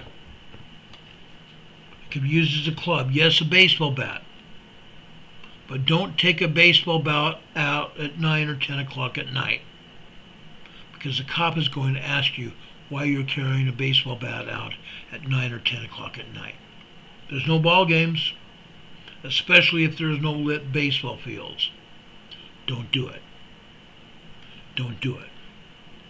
Okay? A baseball bat could also be, or a sturdy pipe could also be used as a crowbar, an axe, a hatchet. Okay? Yes, it could be used in a melee as a weapon, but it also can be used to cut wood and other things that you might need around your camp, around your house when you have an emergency. Pepper spray. One of the best and most only effective things that you can use as non-lethal weapons is pepper spray. Pepper spray could be very invaluable to protect yourself. Let's talk about medical for a few minutes. We talked about medical things the other night. You should be prepared with a medical kit. A medical kit. Know how to use gauze, know how to use bandages, know how to use a tourniquet if you have to use it. But you can use a tourniquet as a way to bandage your arm, put the tourniquet around the back of your neck, and you can tie it back there, and you can use it to support your arm or your wrist if it gets broken or injured. All kinds of things. Know how you can use things that are in your first aid kit. Okay? Even minor medical emergencies can be addressed by you. Make sure you get training. Make sure you get training. You're going to need proper professional training and have the skills and confidence necessary to effectively intervene in even a minor medical emergency. And for the record, you are far, far more likely to need your medical skills than your weapon skills to save the day. Plan accordingly. Stock your medical bag with a minor trauma kit, compression bandages, gauze pads, hemostatic sponges, and more gauze. Tourniquets. You can cut up old sheets into tourniquets, 3-foot by 3-foot tourniquets. The tourniquets can be used as tourniquets or a bandage. Antiseptic wipes. Plenty of antiseptic wipes or antiseptic spray. Painkillers. Antibiotics. Advil and Tylenol. And slings. Again, that tourniquet can be used as a sling. A first aid kit. Band-aids. Burn cream. Moleskin. Liquid stitch. Super glue. Liquid stitch, super glue. Medical tape. White medical roll tape. Pain relievers. Anti-nausea meds. Antihistamines. Alcohol pads. Tweezers and eye drops. Prescription meds. I always have 90 days worth of meds here in my home. 90 days worth of meds here in my home for Carol and I. Feminine hygiene products can be used for a lot of things besides feminine needs. Feminine hygiene products. A backpack. We talked about backpacks the other day. A good bug-out bag. We talked about this the other day. Your bug-out bag or your bob is one of the most commonly discussed bags. It's supposed to be stocked with all the items we listed above, or at least a representative sample of those things, in order to allow you to grab it and go during an emergency, when things start looking really bad and you cannot wait to get out, and then you have your bug-out bag full of some of your supplies. You can't afford to have 2 sets of gear. You should make it a point to have a good, well-stocked bug-out bag nearby your stash, so you load it and go in a hurry. Your bug-out bag backpack should be durable. You cannot risk the bug-out bag failing you, having a blowout during an evacuation or an emergency. Okay? You need to have it comfortable so it can live on your back. So make sure the suspension and the straps work well with you, not against you. Make sure it's still fairly lightweight. My 72-hour kit is about 70 pounds. Yes, I can comfortably carry 70 pounds still. Yes, I have a bad back, but I can still carry about 50, 70 pounds comfortably still in an emergency. But make sure your bug-out bag is lightweight. Avoid heavy canvas and leather. Ounces make pounds, and pounds make more pain when you have to carry it. Now, I have given you a comprehensive list of essentials to fill it with. Buying a bunch of gear won't make you safe. Buying just a bunch of gear is not going to make you safe. Your existing skill set can make or break you when a disaster strikes. So it pays to get ready now. Get ready now. Get schooled on how you're going to conduct medical rescues. What you're going to do with your first aid kit. How are you going to do CPR? How are you going to do CPR? 60 beats.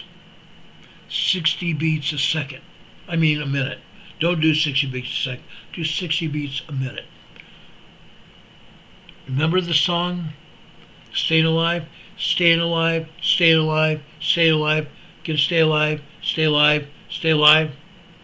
That song. Sing that song in your mind and you'll be able to get the pumps necessary that you're going to do CPR with to try to save somebody's life. Okay? It's going to be necessary.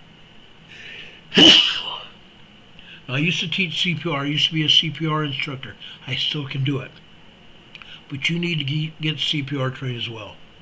Take a first aid class. Take a first aid class. Take a CPR class. Again, buying a bunch of gear isn't going to keep you safe, but making sure your skill set is right is going to make you ready for anything. Beyond skills, there are a few more basics we need to talk about. Painless preparations that you should put in place now, so you're not scrambling when the sky gets dark or things start rumbling. Learn basic survival skills. Don't overcomplicate anything. Focus on the most important things and practice them continually. Focus on your fitness levels. Yes, I am overweight. I'm overweight. Most people are to some extent. Get fit.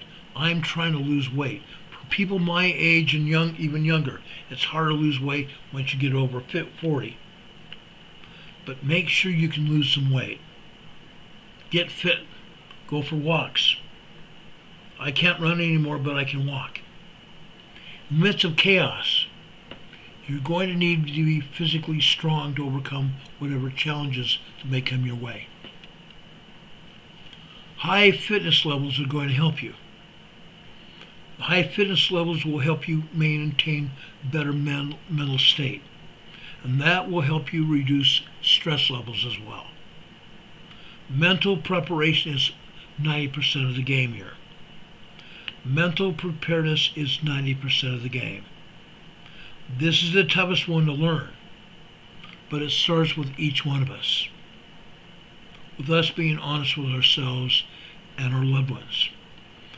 And where you start right now.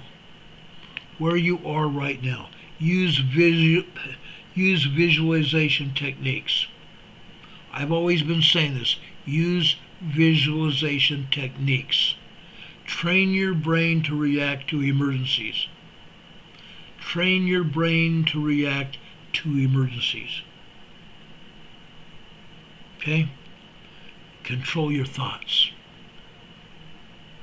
Now, we've already talked about this before, but not in one of the classes recently. Make a file of all your personal relevant documents, important information.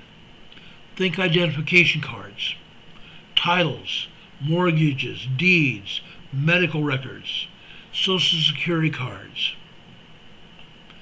Stashing the insurance cards in a plastic Ziploc baggie. Your IDs in a separate baggie. Titles and mortgages in a separate baggie. Your medical information in another big baggie, Ziploc. That way, that information stays good.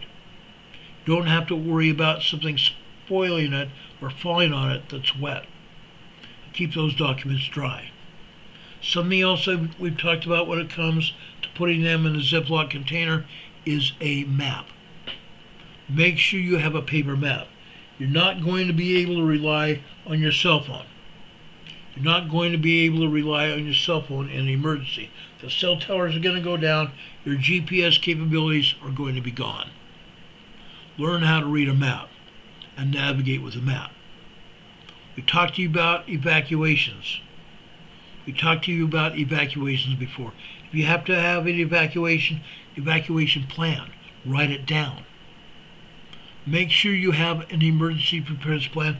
Write your evacuation information on that plan. Write it down. Have 3 evacuation routes. Have 3 different evacuation routes, and also have 3 different locations you might go to, just in case one of those locations is full up. Make sure you have at least 2 alternate locations you can go to, and 3 ways to get there. You're going to need that. You're going to need that. Now, we talked about identification, all the other things you're going to put in a bag. How about a flash drive? Taking a picture with your cell phone and putting the information on a flash drive. one of these like right here. That's why I've got it here. It's got all kinds of important emergency information on it for me and my family. I've got 3 flash drives here. Flash drives can access all sorts of information and keep it dry as well. Keep it dry as well. And also make sure it doesn't fall into the wrong hands. Make sure it doesn't fall into the wrong hands. Now, all of this is just the beginning. Each and every one of us has our own needs and concerns. Some people have to work around disabilities or elderly family members. Some people have small children. Some people are alone or have great limited budgets. The best way that I've found to get started preparing is preparing right now. Getting survival items and making preparedness plans right now is just a start. There's always something that you can do. Even if you're practicing a skill, reviewing a map. How many have had map reading in the past? I have. I've had map reading classes. Know your escape routes. Know your escape routes. Again, try to use service streets as much as possible. Stay off of main drags. Stay off of main arteries. Stay away from highways in case there's a roadblock. In case there's a military or police roadblock, you don't want to get caught. Take your service streets where you need to go. That's why you need an evacuation plan. Write down your evacuation route and travel it. Travel it. Yes, if you have to get on the highway, then and only then do it. But try to stay on service streets for the greatest part. Okay? Now, as I said before, get started with the emergency preparedness now.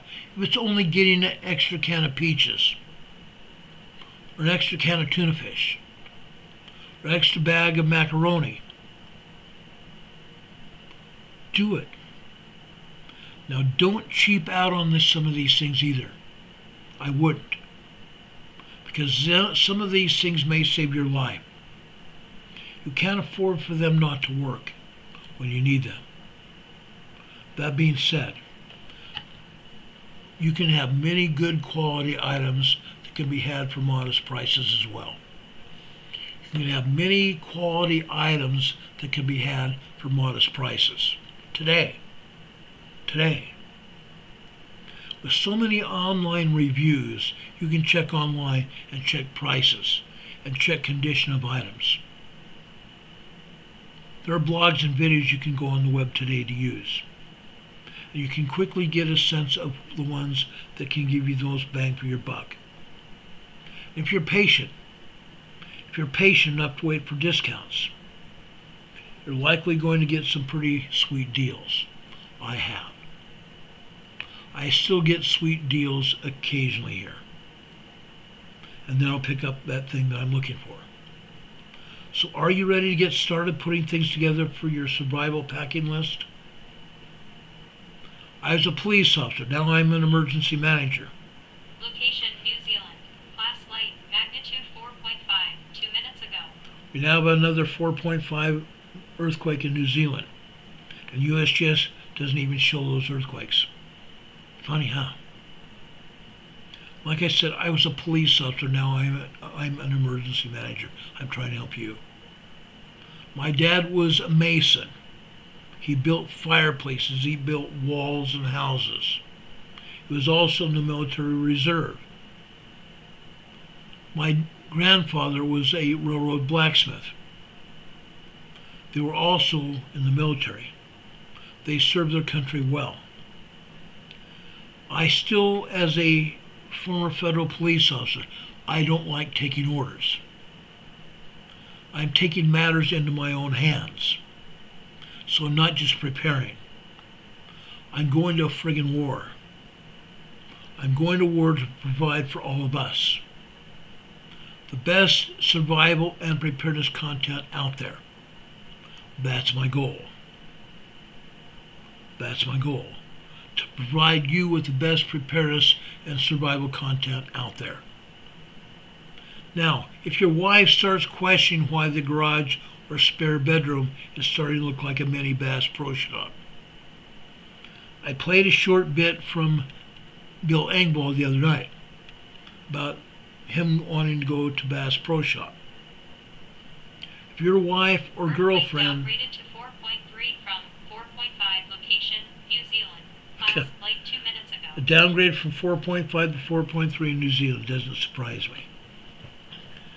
Anyway, if your wife or girlfriend starts asking you why your spare bedroom or spare room in your home is starting to look like a mini Bass Pro Shop, your only defense is this.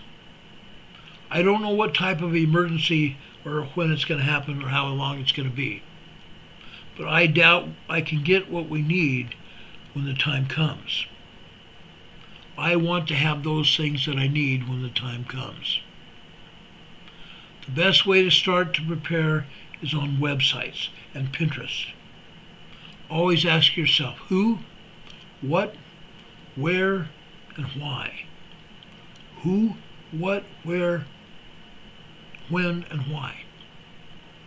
With very few exceptions, you're going to find everything you do or everything you're going to need to learn or need to acquire with a little layered format.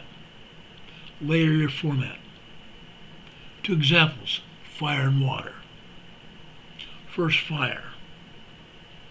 Although one of these fire things might be efficient or sufficient, you should have a few more options available. A box fire, a TV fire. What are you going to use the fires for?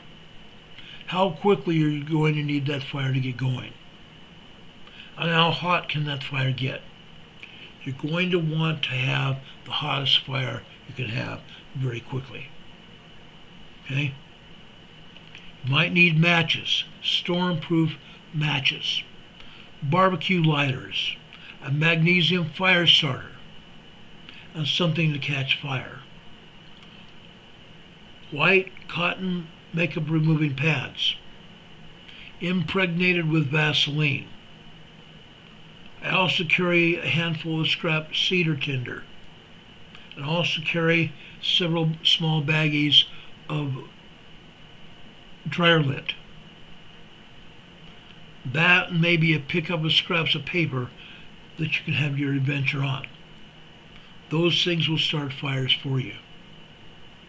They're very effective. Okay? Second, water. As I mentioned water last week on Friday. You need water. I mentioned at least 1 gallon of water per day per person, and I said ideally. You need to have at least 3 gallons of water per person per day. And I said why? You may need also live straw in case you have to go someplace and you don't have access to running water. You might have to lean over into a creek or river and sip water out of a live straw that's going to purify that water for you. It's going to purify that water so you don't get sick. Okay? Now, if you only have 1 straw, somebody's going to go without. As good as that straw is, you also need a way to collect and purify and carry water. Why? Unless you plan on hiking along streams and rivers, you may have to go some distances between water sources. Now, my preps here include a small refrigerator. We have a mini fridge. We have several church keys. What are church keys? Can openers, can and bottle openers, church keys. We have chips. We have potato chips. We have wood chips, and we also have Mexican chips for salsa. We have salsa here as well. We have some soda because my wife likes Mountain Dew. And yes, I like root beer, but I can't have a lot of sugar. So if I get anything, it's diet. Now, diet can cause other problems, so you don't want to necessarily count on diet. Okay? A folding lawn chair or a mini table with a cup holder, that might be good for you as well. Think about it. But most important of all, toilet paper. During the great big COVID event happened 4 years ago, people went out and bought mountains of toilet paper. Yet COVID never required having diarrhea. So why did so many people have a run on toilet paper, and even Costco and other stores couldn't keep up with toilet paper and other paper products? Because people got crazy. But you're going to need toilet paper. Now, I might suggest hornet spray instead of pepper spray, but I'm going to make a caution there. Do not ever spray pepper spray or hornet spray right directly in somebody's face and continue spraying them. Because if you do, that person may come down with chemical-induced pneumonia. There was a security guard a lot of years ago. I've told this story before. A security guard years ago was asked to protect a hotel. The hotel owners were in conflict. 2 hotel owners. One took over the first floor and the other took over the second floor of the hotel. They used security so no one would get to either floor. One day the police showed up, and there was a small battle royal. One security guard pepper sprayed another security guard, and he died. The security guard that pepper sprayed the other guard went to jail. Went to jail for murder. Because that other guard lost his life to chemical-induced pneumonia. New Zealand, class major, magnitude 7.0, depth 6.2 miles, 11 minutes ago. Riverton, New Zealand just had a 7.0 major earthquake. Just had a 7.0 major earthquake. Let's go over there right now and take a look at it.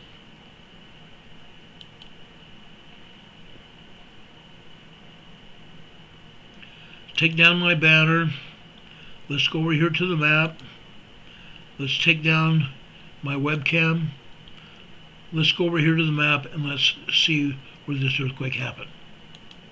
That major earthquake is going to lead to people losing their lives. Major earthquakes tend to have people lose their lives. Let's go look at it. There it is. Now folks, this is off the southern coast of the South Island of New Zealand. This is not a real huge situation. It's off the coast. Now this is a 7.0 earthquake. This is a 7.0 earthquake. This could cause a tsunami. This earthquake could cause a tsunami out here. This just happened. This just happened.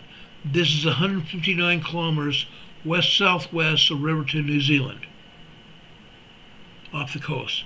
This is a very shallow earthquake. This is a very shallow earthquake.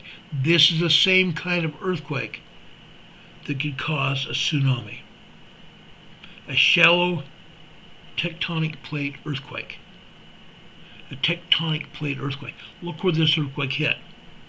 So right alongside of this tectonic plate here, this earthquake fault. Okay? Now I'm going to go over here and I'm going to pull up the National Buoy Center. Right now it doesn't show any buoys in activation mode.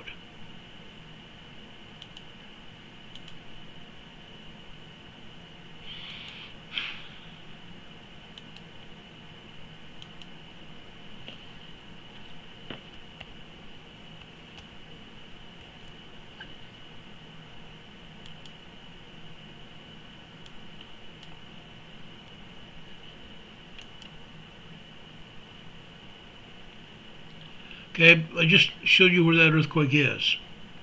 Okay, I'm going to take down this USGS map. I've got the National Data Buoy Center here. Okay, I want to show you what's going on here.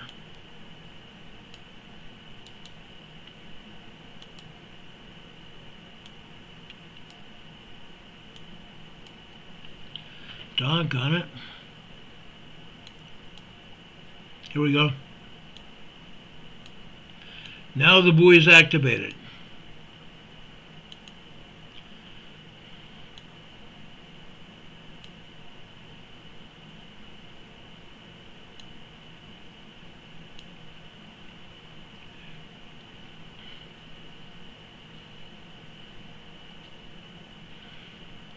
There is a water column height station here. Station 55015 is the buoy that was activated. Okay? Again, this is just about 6 miles deep. 10 kilometers, 6 miles deep.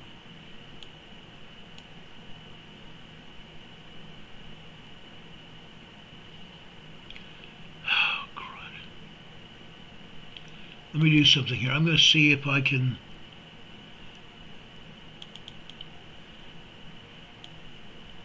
I'm going to see if I can put this up here again.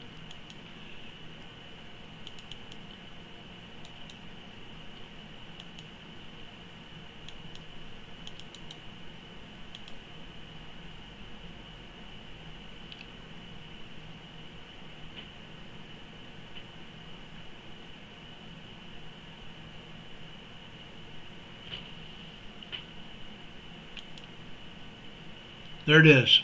Okay, now you can see this. Okay, there's a huge water column here. That means the ocean bottom here moved, and moved in a big way. There may be a tsunami here going to happen. Let me go over here to the U.S. Tsunami Warning Center here.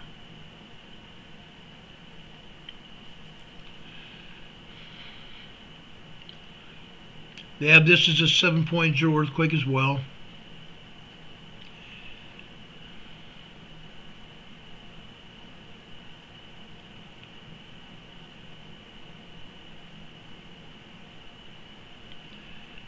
Let's see what we have here.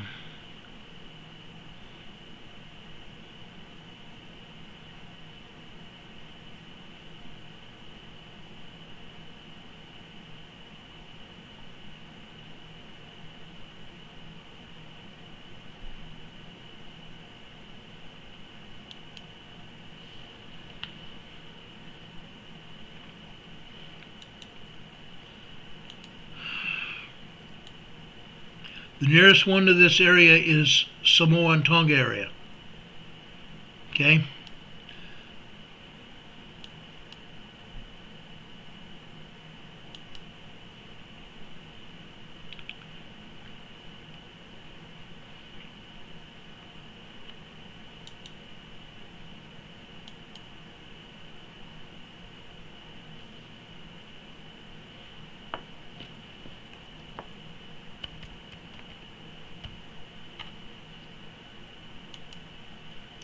Okay. I've got the information here. Okay, you clearly see we have a buoy, a tsunami buoy in activation mode just south of New Zealand down there. Okay, we've got that. Okay, let me bring up the information about the tsunami.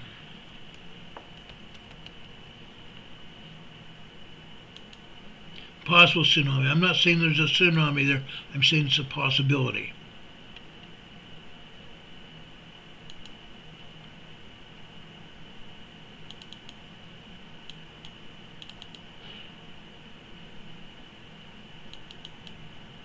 Location, Philippine Islands region. Class, light, magnitude 4.0, 7 minutes ago. Okay, I've got the information about from the Tsunami Warning Center here. Okay, right here. Okay. The Tsunami Warning Statement number 1. Pacific Tsunami Warning Center, Honolulu. No tsunami threat from a nearby earthquake. No tsunami threat from a nearby earthquake. You're seeing it here.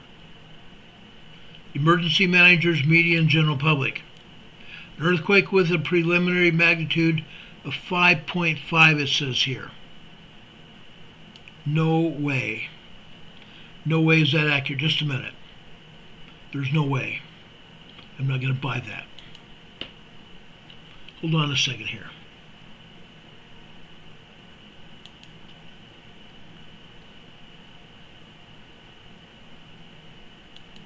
That's not going to fly. Okay.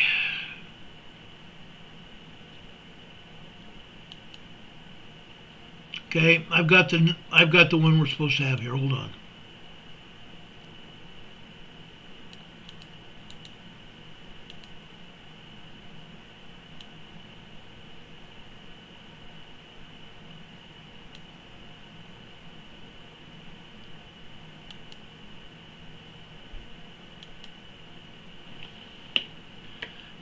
And apparently there is no tsunami at all. There's not going to be a tsunami anyway.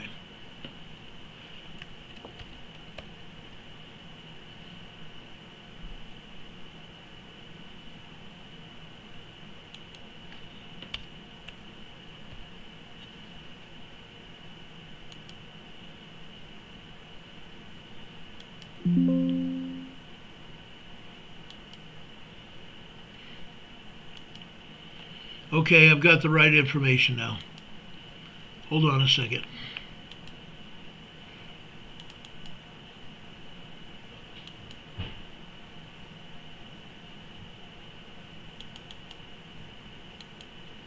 Okay, this is the right information here. Okay? Earthquake downgraded to 6.8 from 7.0. Location 99 miles west-southwest of Riverton, New Zealand. Plus strong depth. They downgraded to a 6.8 earthquake. There is no tsunami threat from a distant earthquake. An earthquake with a preliminary magnitude of 7.0 occurred off the west coast of South Island, New Zealand, at about 2:43 p.m. on Monday, March 24th. Based on all available data, there is no tsunami threat to American Samoa from this earthquake. There may be tsunami threat to New Zealand, but not to Samoa, Tonga, or the other Pacific Islands. Now, I don't have anything here for New Zealand here. I don't have anything for New Zealand here. So hold on a second. Let me see if I can dig up information for New Zealand. We have a lot of people here from New Zealand. I don't know whether they're here right now, but we usually have a lot of people here from New Zealand. I want to make sure we have the information here. Just a minute.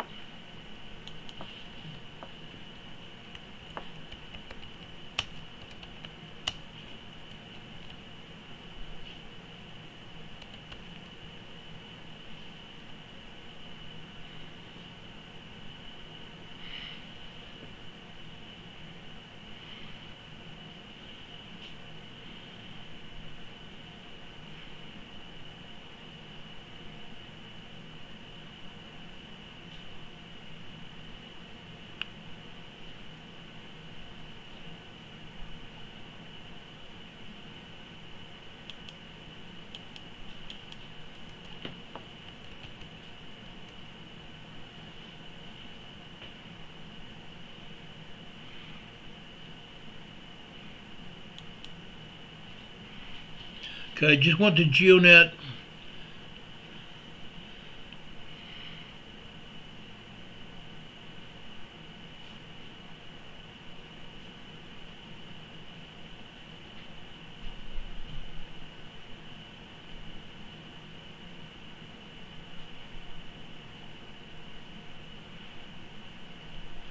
The information I'm seeing here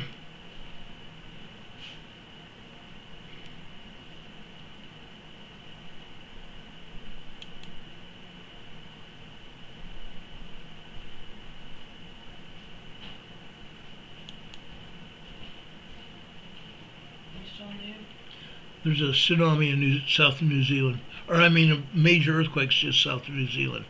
I'm checking for tsunami information right now. You're not on the air? Yes, I am. I'm live on the air. Just Carol checking with me. Oh, my bad. No, it's not Hello, your bad. everyone. It's not your bad, Carol. I'm just checking some things here, guys.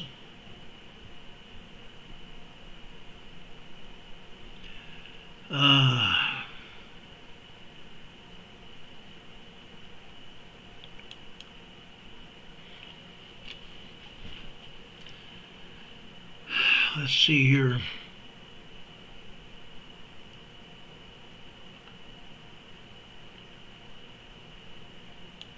Well, that didn't do it for me. Let's see here.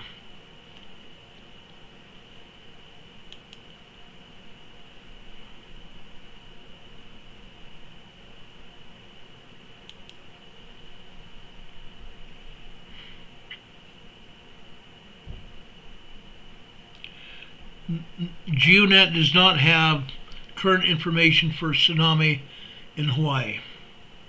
Or not in Hawaii, tsunami in New Zealand.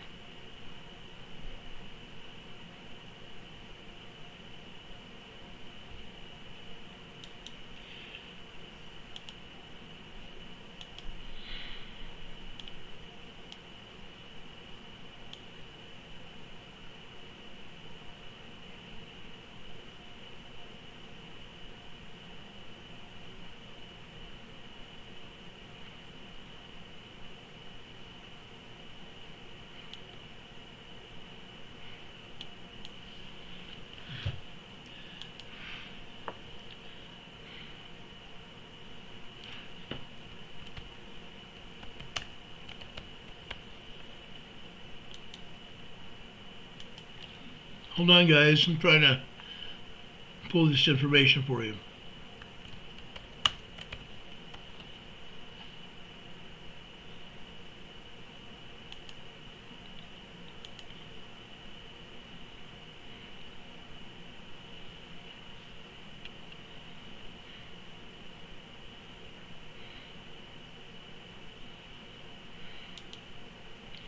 Okay, we do have some tidal action happening now.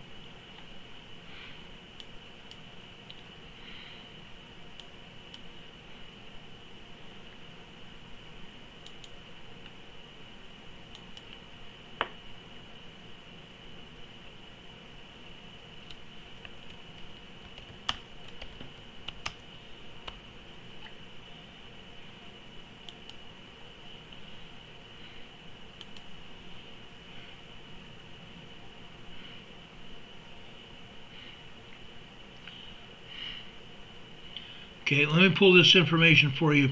Up here on this one, it doesn't show what's going on. Let me show you the, hold on a second. That's not going to be black for just a minute here.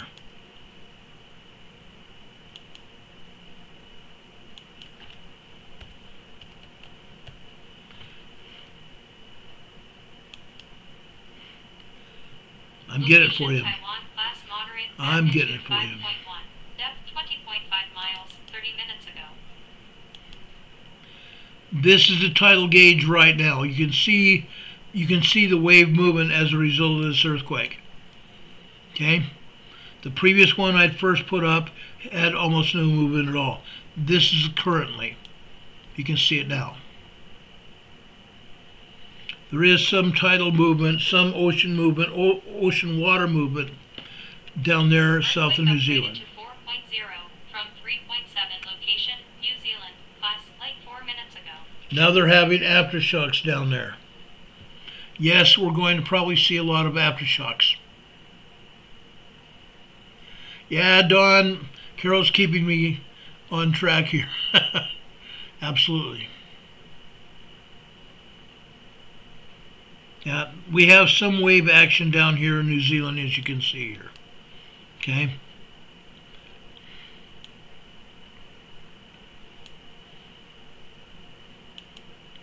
I'm going to refresh this and see if it moves. It's not moving right now. Let's go back to the, let's take that down. Let's go back to the NBC.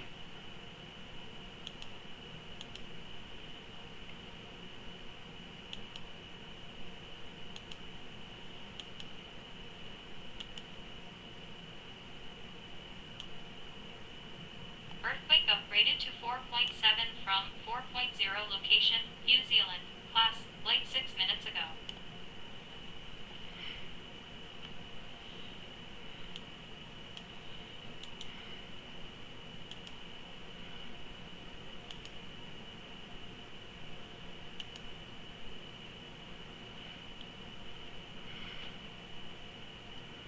Well, this station hasn't changed water movement at all.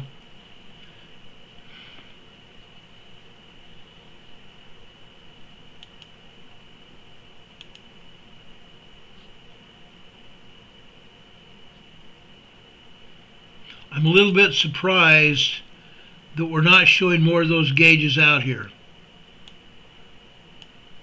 I'm kind of surprised we're not showing any more of those gauges moving at all.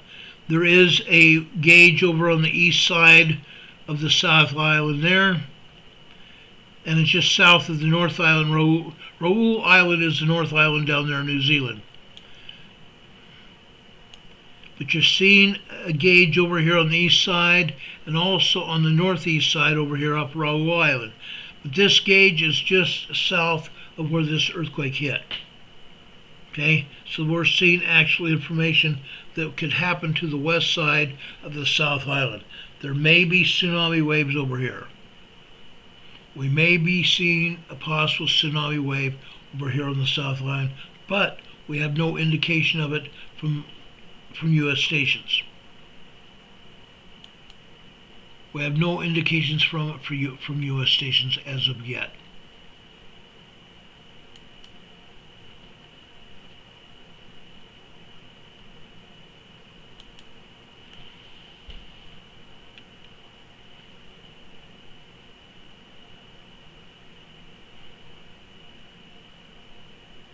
Now, I'm going to get you information right now.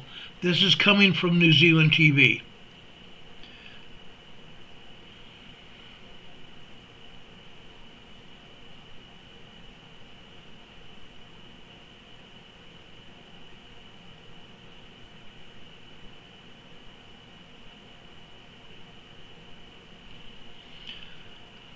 Oh, gosh. Let's see here.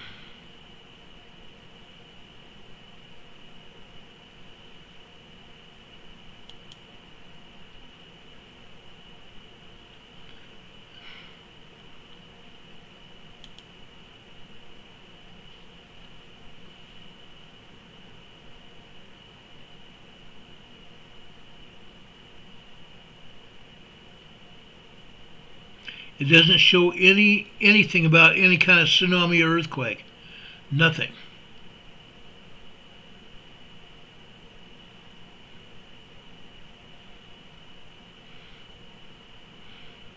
So we have no earthquake information here in New Zealand at all.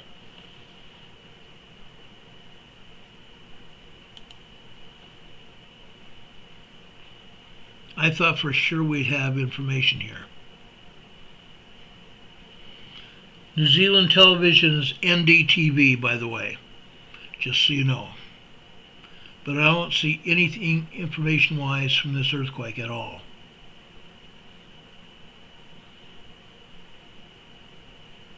Oh, that's weird. This is so weird. With that size of earthquake, I was dead sure that we could see more information here than that.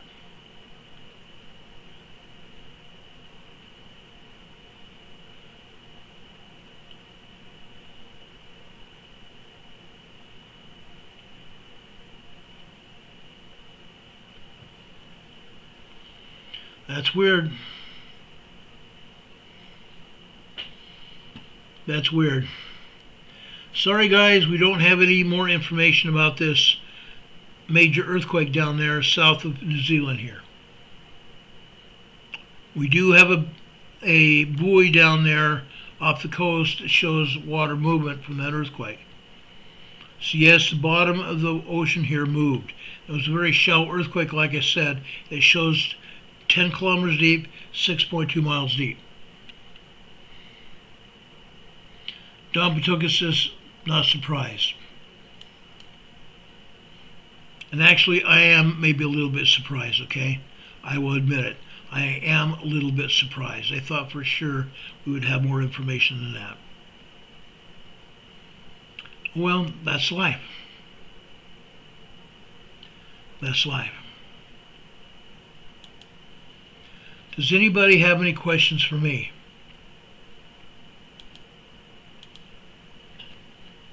Anybody have any questions for me, guys? I'm here for you.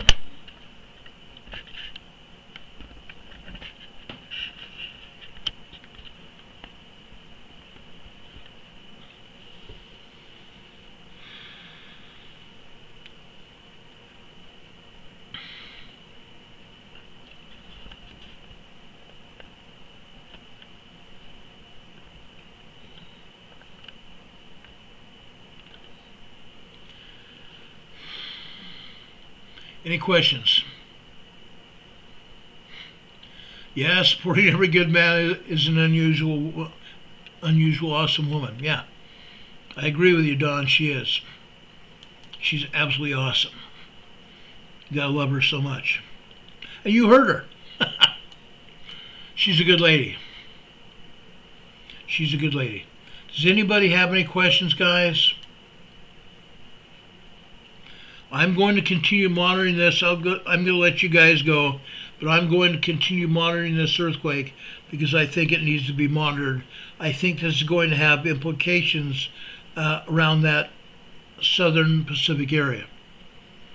We may see seismic waves up in Australia as well, and I will check that as we go forward tonight. If I see anything unusual, I will get back on the air to tell you about it as soon as the information becomes available, guys. I promise you that. Does anybody have any questions for me? We've been on the air a very, very long time, almost 3 hours tonight. I'm sorry about that. We came on late, and I'm sorry about that. Now we've been on the air about 3 hours. Arnold, yes, I did. Thank you very much. Yes, in fact, Arnold, I monitor Sean Ryan's programs on YouTube all the time. So yes, I'm aware of that. Thank you so much. I appreciate it. Guys, I love you and I appreciate you a lot. If you guys don't have any questions, I'm going to let you go. I hope you have a good night and better tomorrow. We will be back on the air if anything else happens tonight, and we'll be back on the air to tell you about it as soon as the information becomes available. Until then, guys, I hope you have a good night and a better tomorrow. Take care. Love each other. Love each other. Work with each other. That's what we're here for. That is exactly what we're here for, working and loving each other. Have a good night, guys. God bless. Be safe. Take care. Good night.